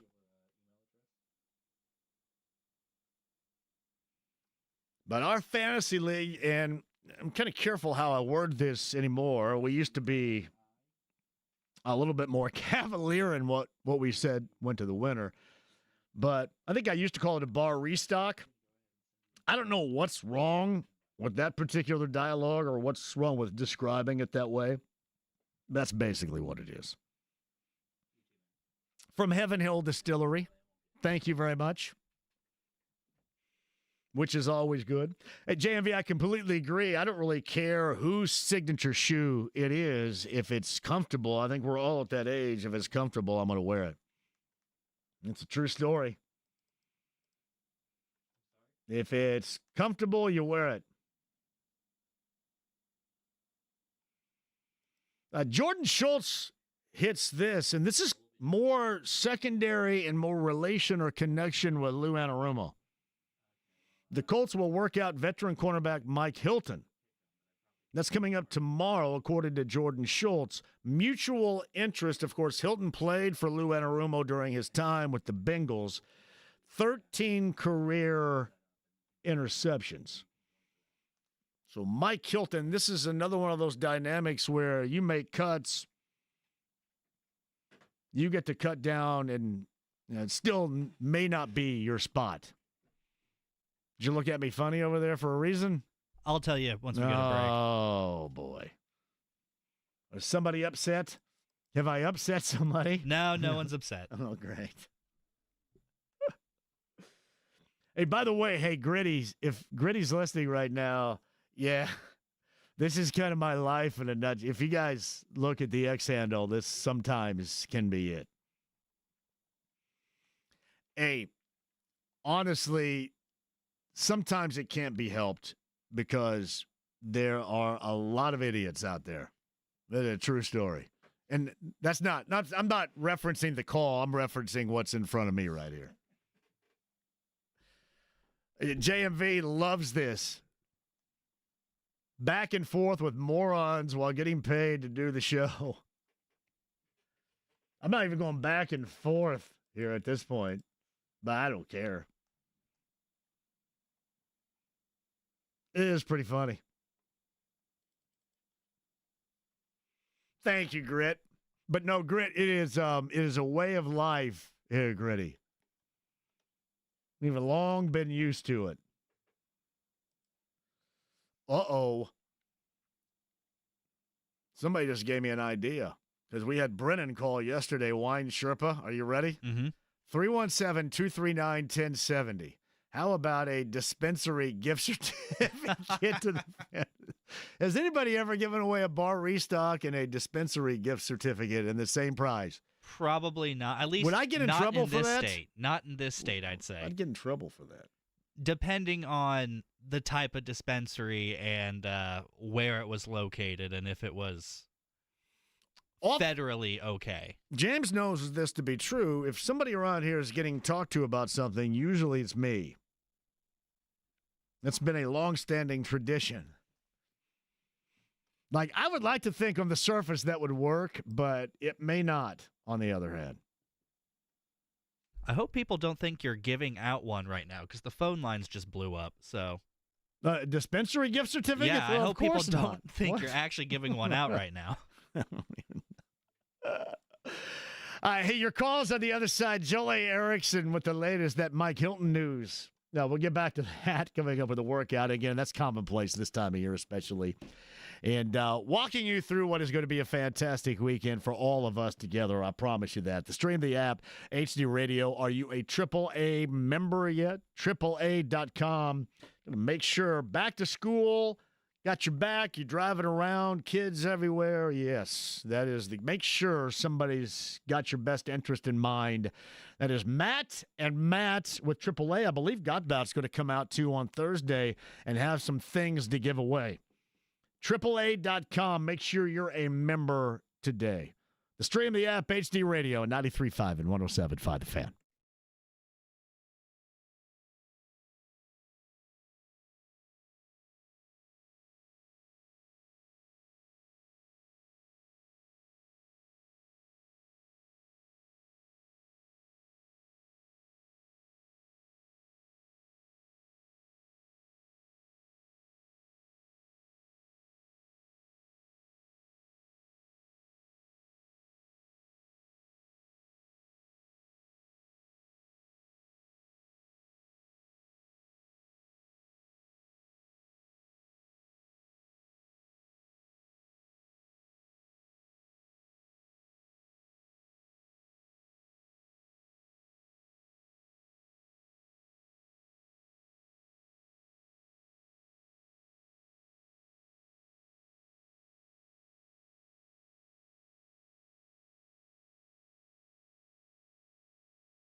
Venkman, because you did not use the magic word. What is the magic word, Mr. Venkman? Please. 93.5 and 107.5, The Fan. Hey, JMV. This is Clay from Martinsville, graduated in 79. And back then, we all wore Dexter boots. I think I wore a pair of, the first noted basketball shoe was the ones that were from the Converse posters back then. The Converse shoes, and I'm not talking about the Chuck Taylors, but the Converse, the leather shoes back then. Dr. J shoes, for example. But then the IU shoes, the IU top 10s, they wore Adidas, so we all wore Adidas top 10s. And, I mean, hell, right now, I can even show people, if you guys want to see, the Adidas hard toes. That's exactly what I'm rocking. AAA Membership Lounge via YouTube Live. Oh, the hard toes right there. My Adidas. Sometimes not the most comfortable things in the world, but still very stylish today. JMV, I know you like to get on Steichen, but it's hard to get the smell of a rose from a piece of crap. Okay. Listen, in terms of the coach or the player personnel guy or the president, the general, whatever, this all is on their resume. They know what they're getting into. Like, people ask all the time, well, what should they have done at number 4 overall in 2022? Well, anything but what they did now. Anything that gives you the opportunity at results that are positive. Anything. It doesn't matter. It doesn't matter. Well, you look back on it and, hindsight's 2020. You can't come away with nothing. And that's what happened. Man, Shaden Steichen kind of did the Frank Reich speed run in terms of getting everybody thinking he was some sort of offensive genius, and then suddenly everybody thinks he doesn't know a good offense if it was staring him in the face. Well, and people are tired of this type of product. Mm-hmm. I don't blame him. And even going into year 3, he gets swept up in that. And then people are tired of this type of product and the dialogue they get from him. Mm-hmm. Everybody's fed up. I don't blame him. And if you have to go through, if this ends up being another season, like it has been, for example, as it was a year ago, it's going to make it even worse. That's why I said after last year, knowing what we know right now, and again, before the start of the season, I'm just curious, and I can put this to you guys at 317-239-1070, or you can go to X or wherever, but knowing what you know right now, I know there's still excitement about starting the season, but if this was the way it was all going to work out, would you have rather them rebooted the product with new people? Because that was my thought at the end of the year. Not a lot of people agreed with it. Again, it could all change. And Bobby makes a good point regarding Daniel Jones. And I'll get to that good point coming up on the other side. But knowing what you know right now, and I'm just going from the pulse or the apathy or lack of excitement in starting this season that you have seen so far, knowing what you know right now, would you have rather been on the road to a recovery than doing the same old thing again? And answer that again, 317-239-1070. And I mentioned Bobby had an interesting comment about Daniel Jones we'll get to on the other side with Joel A. Ericson of the Star. In the latest in cuts, interest in Mike Hilton, and other interest that might be out there with guys that are looking for gigs for this Colts roster. Joel joins us on the other side. Don't go anywhere. The Stream the App, HD Radio, the AAA Membership Lounge via YouTube Live at 93.5 and 107.5 The Fan.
Ride with JMV. Son, you got a panty on your head. You drive fast, eh? 93.5 and 107.5. The Fan. Thursday on the road at Sid's Tavern Tour Stop, Heaven Hill Distillery. Me, Brent Halverson, on the square in Noblesville. Look for you there. Mystic Waters Campground Friday. Taylor's Pub's going to have a little food for us over there as well. And then Ford's Garage on Saturday and the JMV Takeover Saturday night from Mystic Waters Campground. It is the third annual Labor Day weekend bender. So we are going to be busy, but we need you. We've got to see you there. Join the party. If you're looking for it, you'll find it with us, I promise. Meantime, Andy Moore, Automotive Group Hotline, friend of the show, big-time Brewers fan, but I'm sure incredibly active on his gig today with the Colts cut down, the NFL cut down for that matter, and a lot of the names that are being bounced around. Joel A. Ericson of the Star joins us. We'll start with the latest, and that is the Colts finally saying, all right, you're talented, but you can't stay healthy, and a local product, Juju Brents, ends up getting cut loose this afternoon. Yeah. Ultimately, that's my understanding is that that was the decision that they made, was that they didn't want to deal with the injuries anymore. He's obviously had a lot. He's played 11 games in 2 years. He's had just a continuing onslaught of injuries at the position. I think there's also something to be said here for maybe the kind of cornerback that Lou Anarumo is looking for, because, he's brought in Xavier Howard. They trade for Mekhi Blackman last night. And then, the other piece of news that I just got along with others was that they're going to work out Mike Hilton here on Wednesday. It seems like he wants veterans who are used to playing in a scheme like his that's going to change stuff around.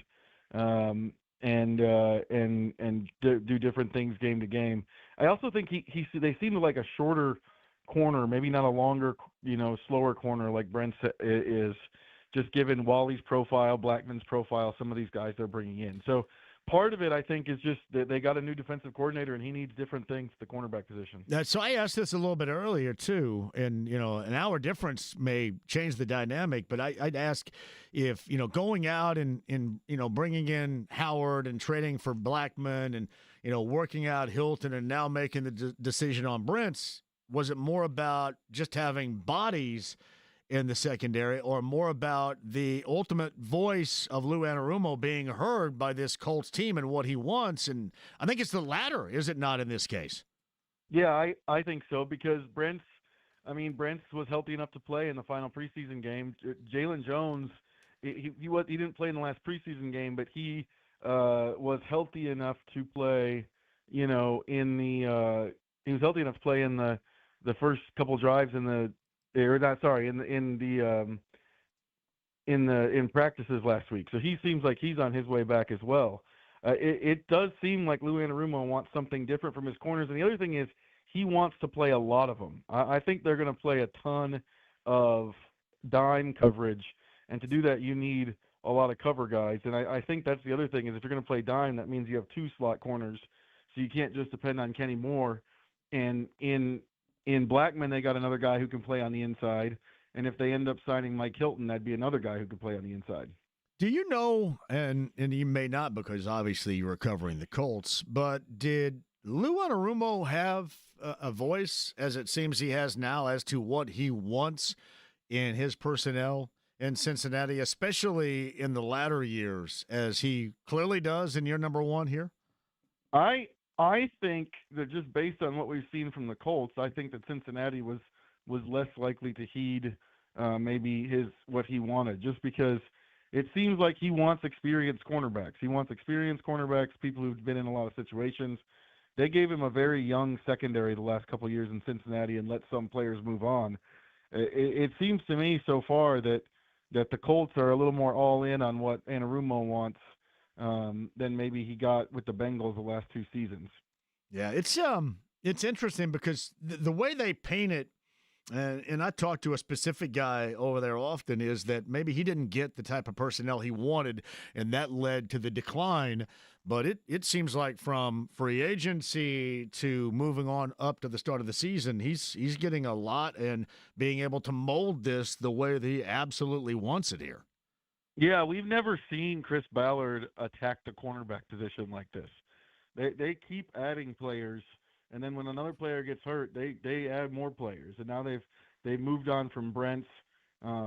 We've never seen him really. We've seen him make the opportunistic signing before, where you get, a Xavier Rhodes on the cheap, or you get a discounted Stephon Gilmore, who's those guys ended up being more valuable than what they paid for them. But we haven't seen him just kind of go after this position. They anteed up to beat out the Saints and get Charvarius Ward, and since then they just keep acquiring cornerbacks. So, Joel Ericson of the Star, it's cut down time for the Colts, and some names of interest that are bouncing around. And again, if you're just joining us, Juju Brents was waived by the Colts, and Mike Hilton, the veteran defensive back, is going to be worked out tomorrow. Mekhi Blackman is who they traded for last night, as was reported by Joel, and just a whole change of dynamic going on in that particular secondary, if not the entirety of the team. Joel, Jelani Woods waived, and I thought that when he was at third-round selection coming out as a rookie, that this guy was going to do some really nice things. I thought about him in terms of a combination at that moment of maybe a Dwayne Allen and a Kobe Fleener, and the guy could never stay healthy enough to justify any of those comparisons. Is there a spot in the NFL world for him, do you think, moving forward someplace else?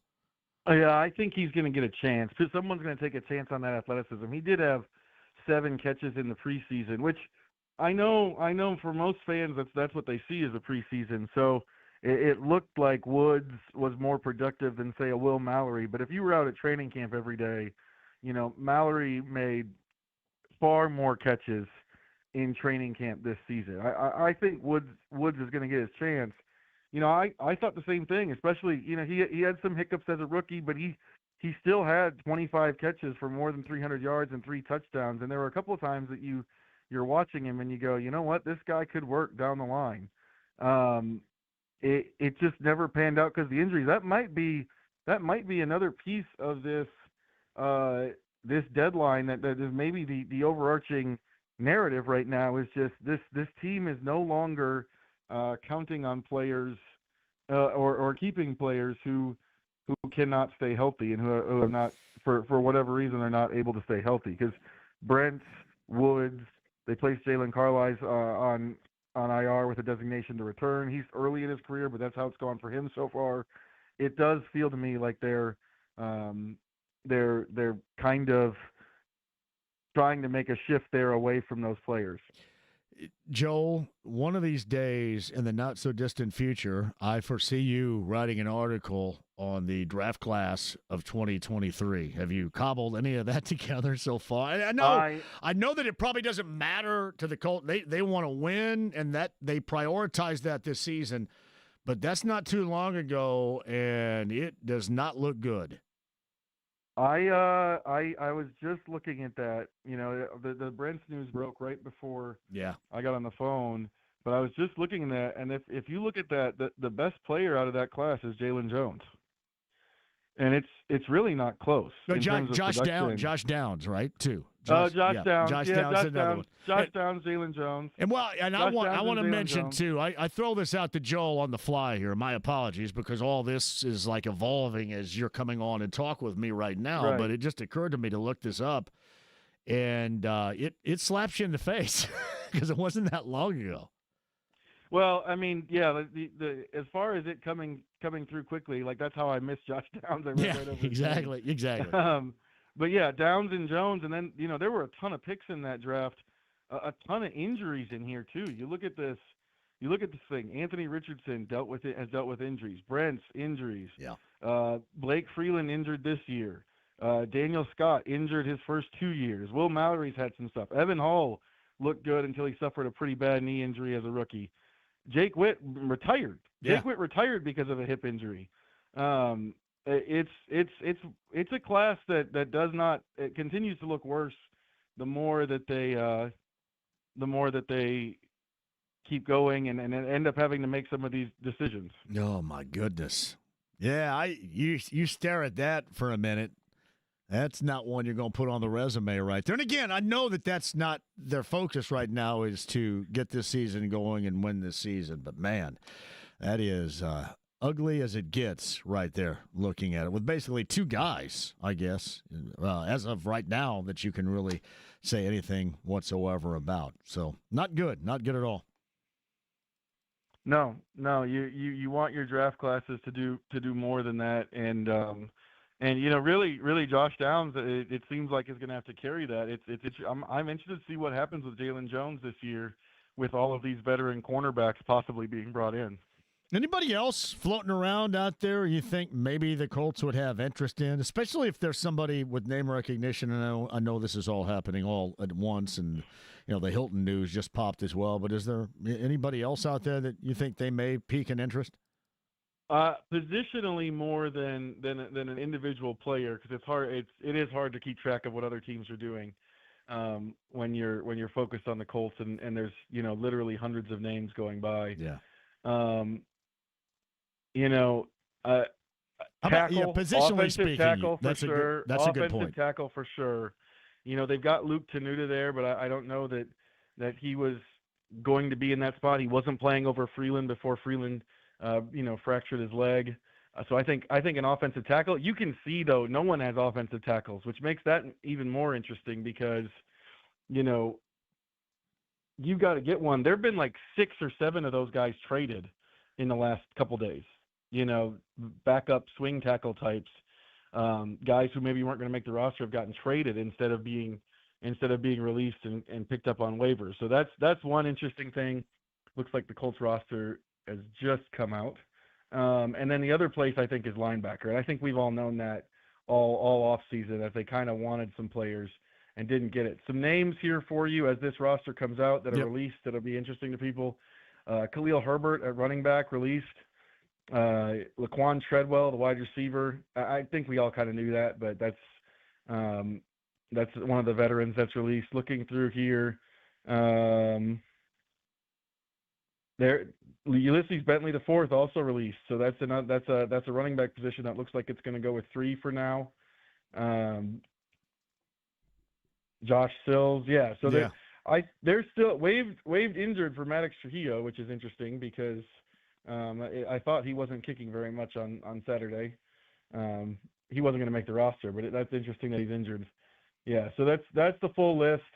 Brent's being the biggest news, but there's some other ones in there. Khalil Herbert, I think flat out got beat out by Tyler Goodson. Yeah, and you kind of wonder, maybe not so much for him, but you kind of wonder, about some of these other guys that they end up on the practice squad. But you made a good point, Joel, about the offensive line.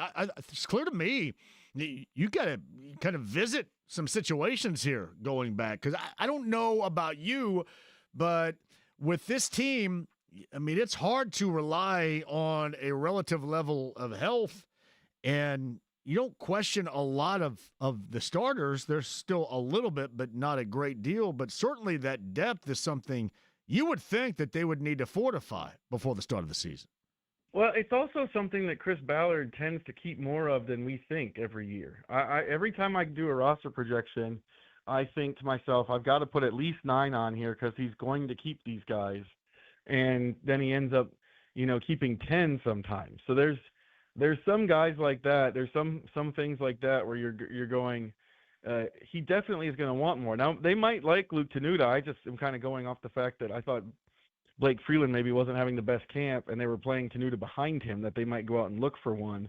They like Jalen Travis. I know they like Jalen Travis. They played Dalton Tucker at center because they like to have a third person who can snap the ball on the roster. But yeah, I could only find 8 guys. And so I think when I did my roster projection, I put tackle to be named later on it because I wasn't sure, who that player would be. So Joel A. Erickson of the Star doing a fine job of giving us the news as this news is evolving, coming in right now on the Andy Moore Automotive Group Hotline. I asked this question a little bit earlier, and I'm going to ask you the same thing. I happen to think Latu is the most important defensive player for the Colts this season because of the reasons we just talked about and what they're doing in the secondary and what they have in the secondary. I think to really get the most out of this defense, he is going to have to be a consistent factor coming off the edge. But if I'm asking you, who do you think is going to be the single most important player defensively for the Colts this season? Yeah, I think it's Latu. I think you're right. Did I talk you into it, or did you feel compelled to say that before? I just think I've kind of always been going back for a long time saying that the thing that this team really needed was sort of the difference-making war daddy edge rusher, because it makes Buckner better if he's not the only force player in there. And really, it makes the cornerbacks and everything better. Now, I think Cam Bynum you could make a case for because I don't necessarily like what they have at free safety beyond him. But I still think the thing that could give this team a ceiling as a defense is having an edge rusher who really makes a difference and forces quarterbacks to get off their spot. Kwity Paye, Samson Ebukam, those guys, they do a good job picking up sacks, or at least they have so far. Ebukam coming off the torn Achilles in training camp of kind of the second effort sack. To get the second effort sack, you need somebody driving the quarterback out of the pocket, and I think that's what they need Latu to do this year. Yeah, I think that if this defense is at its best, and it's not just here or there, it's a consistent basis, and hopefully you get that because it's been since Robert Mathis, then that consistency certainly has been there. And, to me, that is as impactful. We talk about the quarterback position and the way that it has been since Luck or the way it was since Manning. But maybe even more impactful is just the lack of a consistent threat of the pass rush since Robert Mathis around here. That's an amazing fact that sometimes, Joe, I think gets covered up because there have been so many quarterback issues here. Yeah, and they've done a better job, I think, or at least for a little while there, they did a better job at finding, something like a reasonable substitute. Justin Houston had a couple good years there. They got some stuff out of Autry. They did a good job. They didn't get like exactly the type of rusher I'm talking about, but they had guys who get Ebukam's first season here is one. They've done a better job of finding guys who can close the gap between not having that guy and not having it at all than they have at quarterback. So I think that's the other reason that it hasn't been quite as noticeable. But it's absolutely true. You want to have the difference-making franchise guy that's always there. Did Isaiah Land, did that surprise you? Did Wesley French surprise you earlier in the day, as you reported as well? Wesley French was a guy who'd played kind of on the third line all through training camp, and I think when Dalton Tucker was taking snaps on Saturday, that was a clear sign there that maybe he didn't come back from the injury the same way. And then with Isaiah Land, I think maybe doesn't fit this defense the same way that he fit the last one. It seems to me that Anarumo values size and power at most of the defensive line spots other than the one Latu plays. And if you're going to be a smaller player, they have to consider you to be a player who's really, really going to make a difference as a pass rusher. Even Trey Hendrickson, who he had in Cincinnati, is not a, slight of build speed type guy. He's a lot bigger guy. I covered him when he got drafted in New Orleans. He's 260 pounds type player. I think that's more of Anarumo's speed. So Joel A. Ericson of the Stars on the Andy Moore Automotive Group Hotline. We'll let you go coming up here in just a second. I know you have a lot of work to be done. There's no doubt about that. I kind of look at, again, this team and another valued start of the season. And your thoughts on this Miami team, especially coming in where you get a secondary that is banged up and they've also dealt with guys no longer there. It would seem like if there was an ideal moment for Daniel Jones to get that shot and to be a difference maker that they hope for him to be, that's a decent matchup. And I know we're still a little far away from that, but the level of importance plus the fact you have Daniel Jones getting that shot to take advantage, is that a decent combination for this Colts team in week 1?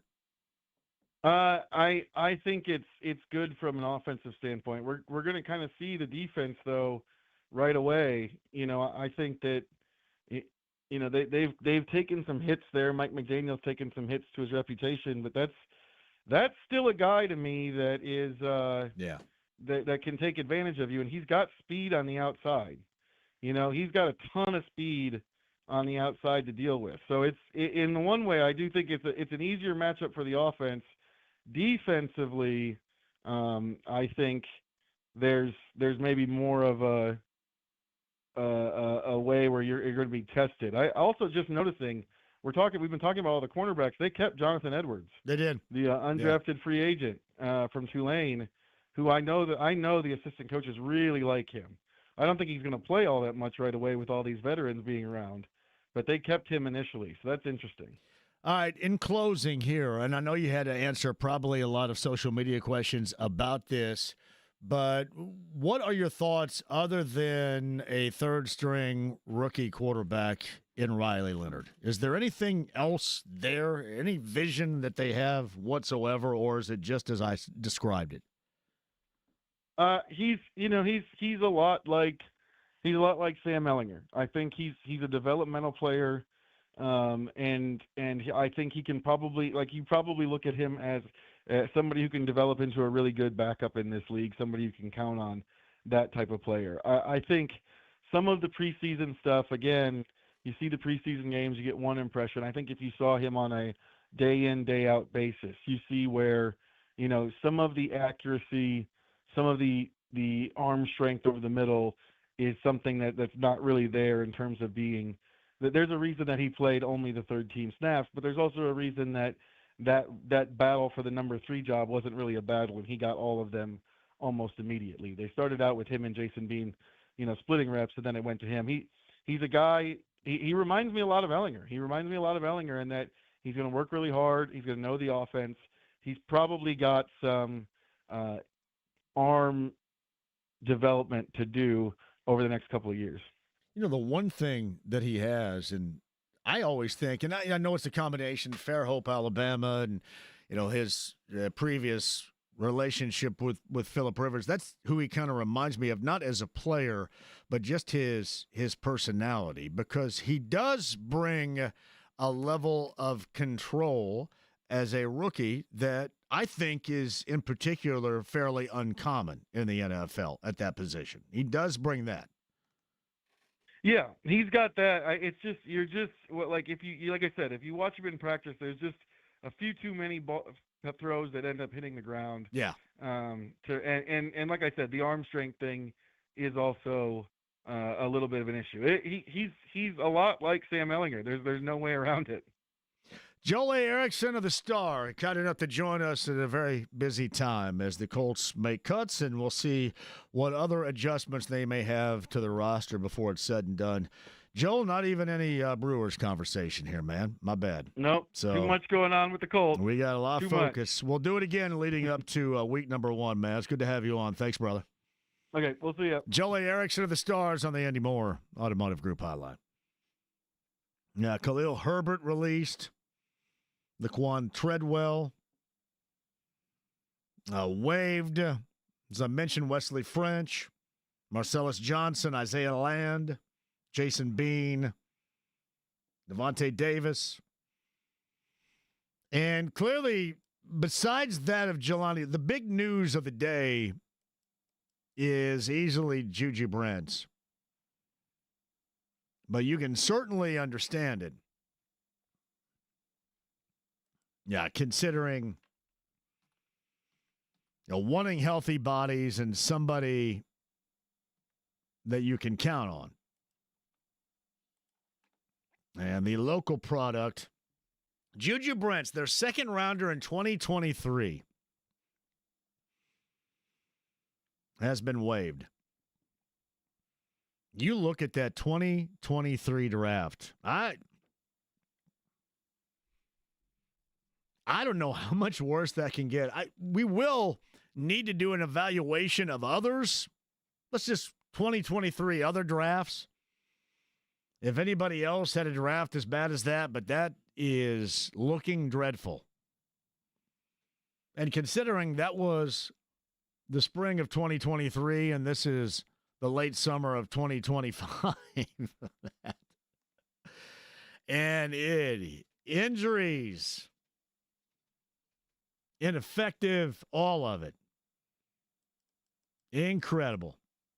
Quick break. We shall return. I've got calls the rest of the way. If you guys want to respond to what we're talking about, we absolutely can. 317-239-1070. That is the text line if you want to go there. We've got some stuff to get to. I'll get to that and some of your comments regarding Juju Brent's 2023 draft. Directionally speaking with the Colts, we'll do that coming up on the other side. The Storm and the Fever coming up later on tonight. 6:45 for Eddie Garrison, I'm assuming, right? 7 p is that tip time later on tonight right here on The Fan as well. Stream the app. It's HD Radio on the road, not once, not twice, but 3 times, Thursday through Saturday. We shall revisit your calls, comments, and more coming up on this Tuesday. 93.5, 107.5 The Fan.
The Ride with JMV. What in the wide, wide world of sports is going on here? 93.5 and 107.5. The Fan.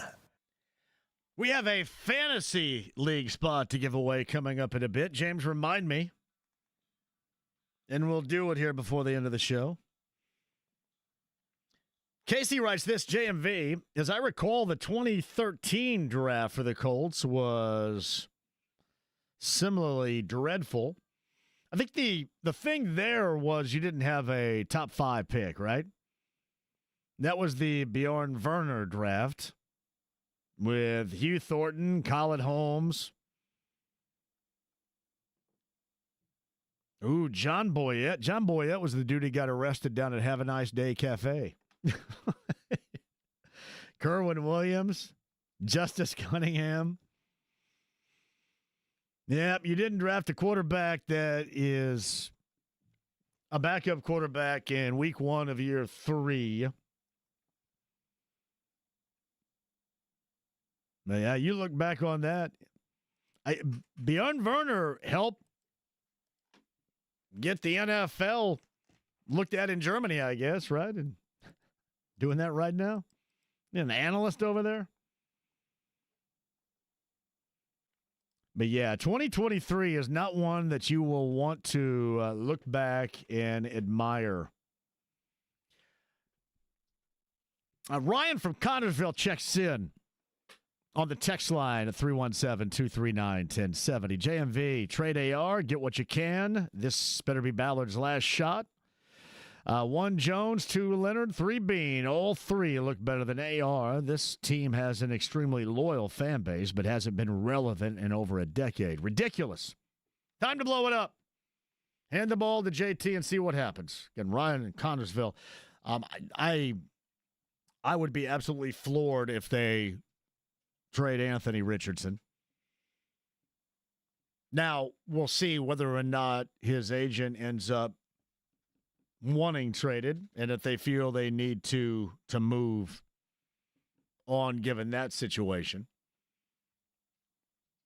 But I still think that there is an incredibly delicate balance and really a level of non-belief all the way around here to where they don't feel like that is something they need to do right now.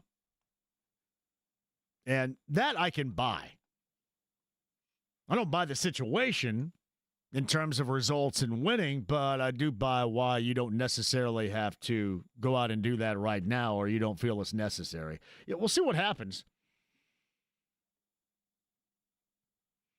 JMV, at the end of last year, I would have shopped AR around to see what I could get out of him. Maybe something in the draft or trade for another quarterback. Ballard should have been fired, and this year turned into a reclamation project. Then so be it.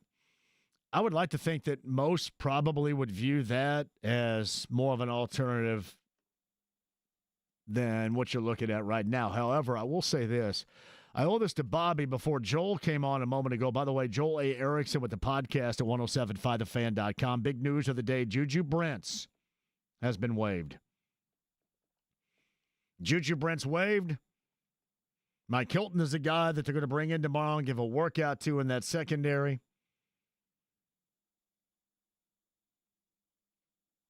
But I think it was Bobby that sent this a little bit earlier. Let me make sure I can get it because there's a lot of, I don't know if you've noticed my X handle, James, with what's going on. It is, I would say it's chocked full of dumbassery, but there's only like 3, but they're huge and relatively motivated dumbasses. So it is. And they're keeping me in it, which I don't know why. Are these people you're replying to? I did one because, yeah, and then he said he was tell him when I'm out and he's going to come find me and we're going to fight or something. Listen, I tell you where I am like every moment of this show, all right? I'm out more than I'm in. So if you feel motivated in that capacity, then do it. Pretty funny. Here's Bobby's. Way down the list here. I had to scroll forever. Bringing up Daniel Jones' career, win-loss record, which is 20 games under 500. It makes sense, but it's rough. The Giants were dog water while the Colts were a legit solid team without a quarterback. And since that's been true, only Daniel Jones has taken his team to the postseason and won a playoff game. That is, I think, what everybody is embracing right now, and I don't blame you. The embracement is, hey, when Daniel Jones, for 6 seasons, when he was in New York, you look at that team and you look how bad most of the time that it was, and that's the reason why he's 20 games under 500. That's the reason why he's been viewed as one of the worst quarterbacks in the NFL. And somebody had brought up Reclamation Project a moment ago. That is absolutely the definition of it. And that is the hope. That a different spot, different personnel, and I will say, I'm not going to hold my breath on how good this group is going to be, but when you have Jonathan Taylor, and I, unlike years of the past, like the wide receiving group, you have certainly, even as a rookie, a great deal of hope in Tyler Warren. Now, I'm just talking about the offense. I'm not getting into the defense, in which clearly, as I mentioned to Joel A. Ericson, Lou Anarumo has a great deal of say in what he ultimately wants in that group, considering what he's doing with this transformation, which is great. But, Bobby, I would agree with that level of hope, and that's what a lot of people are going on right now. JMV, this is Corbin. The 2023 draft sucked as a whole. Yes. Is that our Corbin right there, you think, or just the Corbin in general? Corbin? More than one. There may be more than one person. You think there's Corbin. more than one Corbin? I would wager there is. Hey, JMV, Madison here from Westfield. What's the floor this year for Ballard to keep his job? Division win, postseason? I would say postseason. I would say some excitement / postseason. I don't think it's as high as everybody else believes it to be. Which we'll see the level in which they give you. But a lot of people have suggested, division title. And listen, I'm not trying to undersell the expectations. I know what you guys deserve. I say it all the time. But I don't think that it's as high as, division title, which, maybe just what you have to do to get in the playoff picture in general. So I guess you can just say you win the division, you get a playoff, then that would definitely keep him around. I think everybody stays with a dynamic like that. But anything that we have seen recently, then everybody's going to be gone. Which begs the question, is this season going to be worth it, even with that relative level of hope that you have that things can and will turn around with Daniel Jones? Because there is that hope out there. Thank you, Jim McCann in Southern California, for that. JMV, are the fantasy league spots filled? We'll see here in a second, right? I guess.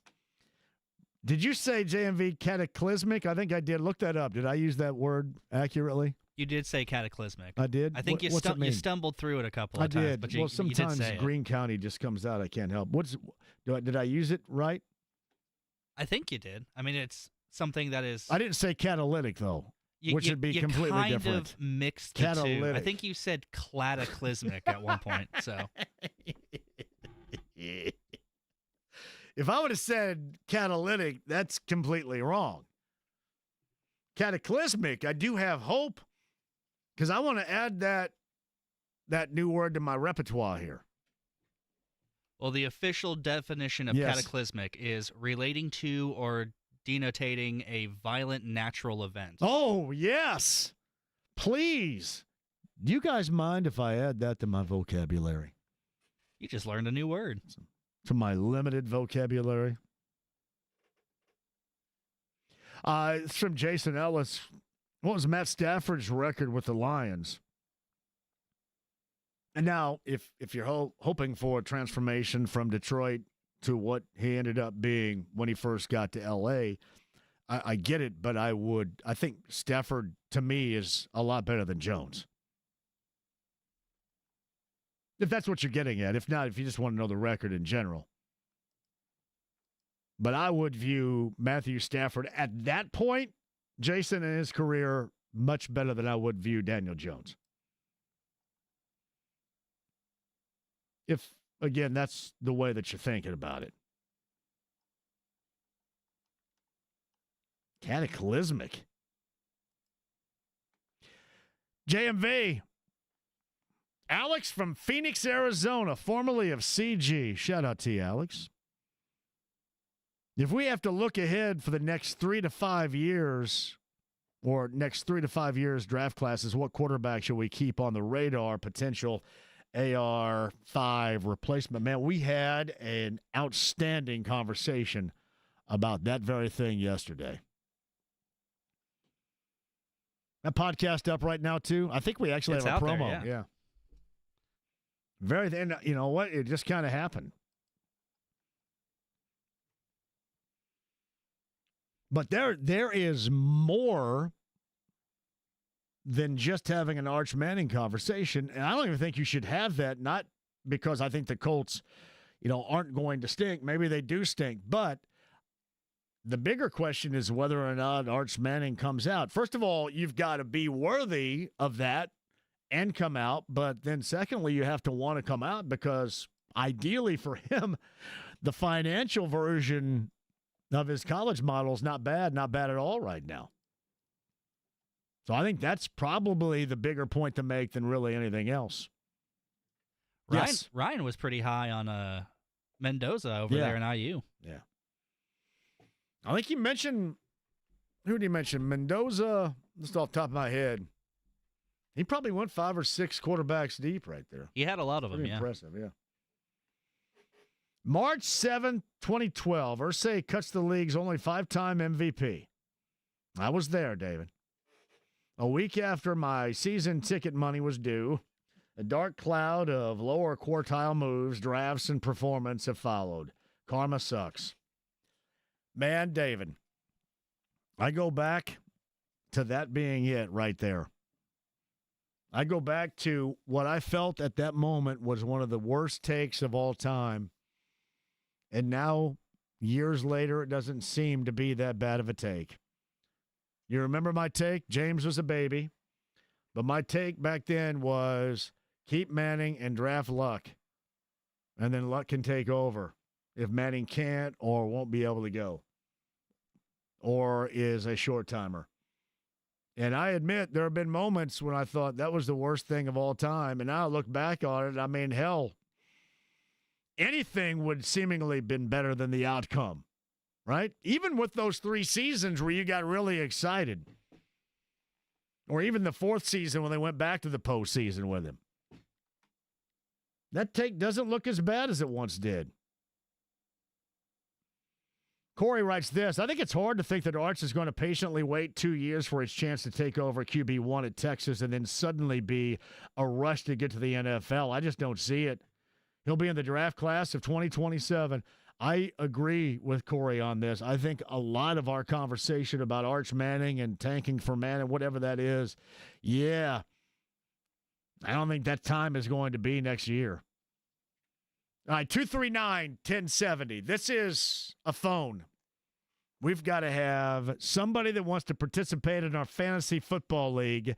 James, let's not go with number 9. Let's go with number 18. Number 18? 9 more. Number 18 at 239-1070. Number 18, if you want to be a willing participant in our fantasy football league, if you would like to win a bar restock, I don't know about the dispensary thing. I don't even know if I'm allowed to say that, but somebody brought it up. That is not a part of the equation here.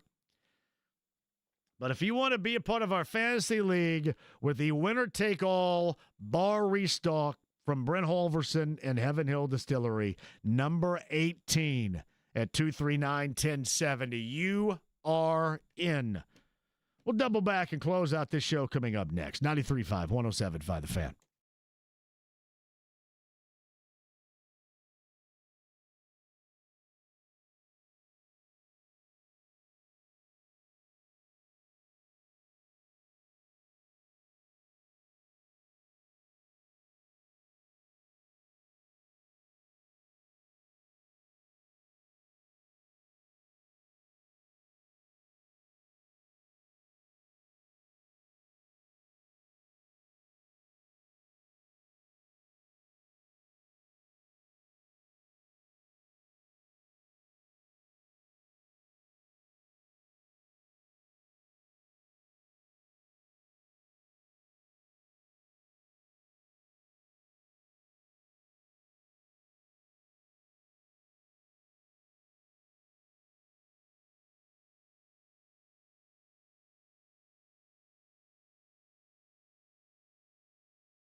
In the dictionary, you know what you'll find?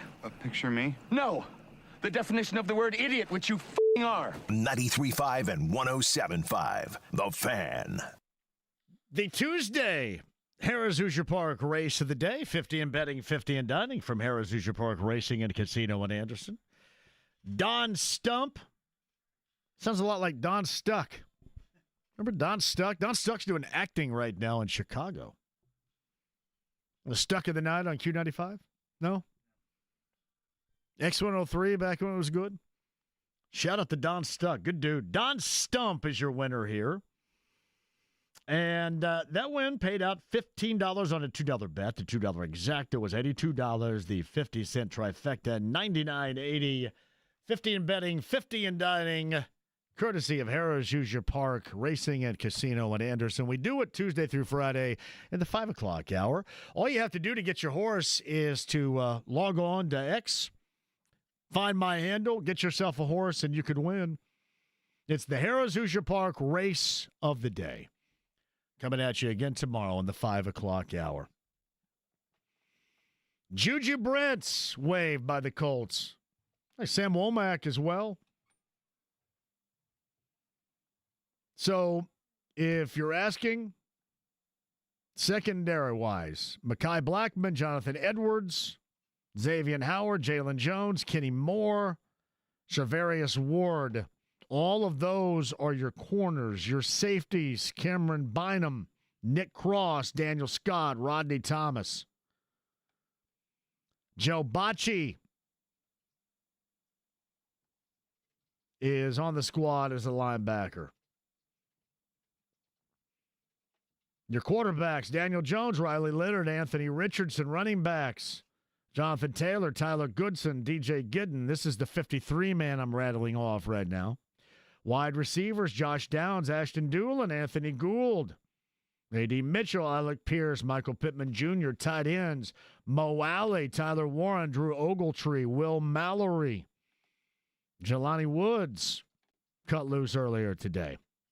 The O-line, Tanner Bortolini, Matt Gonzalez, Quentin Nelson, Danny Pinter, Bernard Ryman, Braden Smith, Luke Tenuta, Jalen Travis, the rookie, and Dalton Tucker.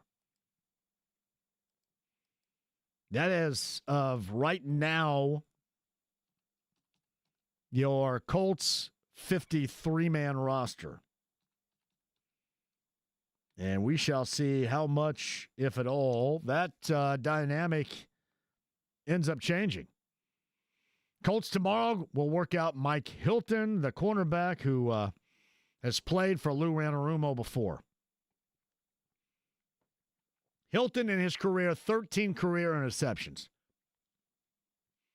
And reportedly will be in here tomorrow for a workout in what is described as mutual interest all the way around.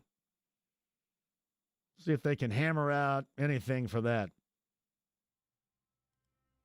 JMV, I'd be very surprised if Arch comes out next year. If I'm him, I'm going the Van Wilder route. That's nice right there. $6.8 million in NIL money. Have fun. Exactly. JMV, camping is fun. Hopefully you're with us this weekend, right? Mystic Waters Campground?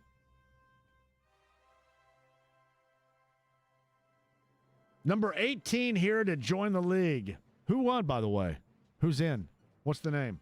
Jody Conrad. Shout out to Jody Conrad right there. Well done. Jody Conrad is in.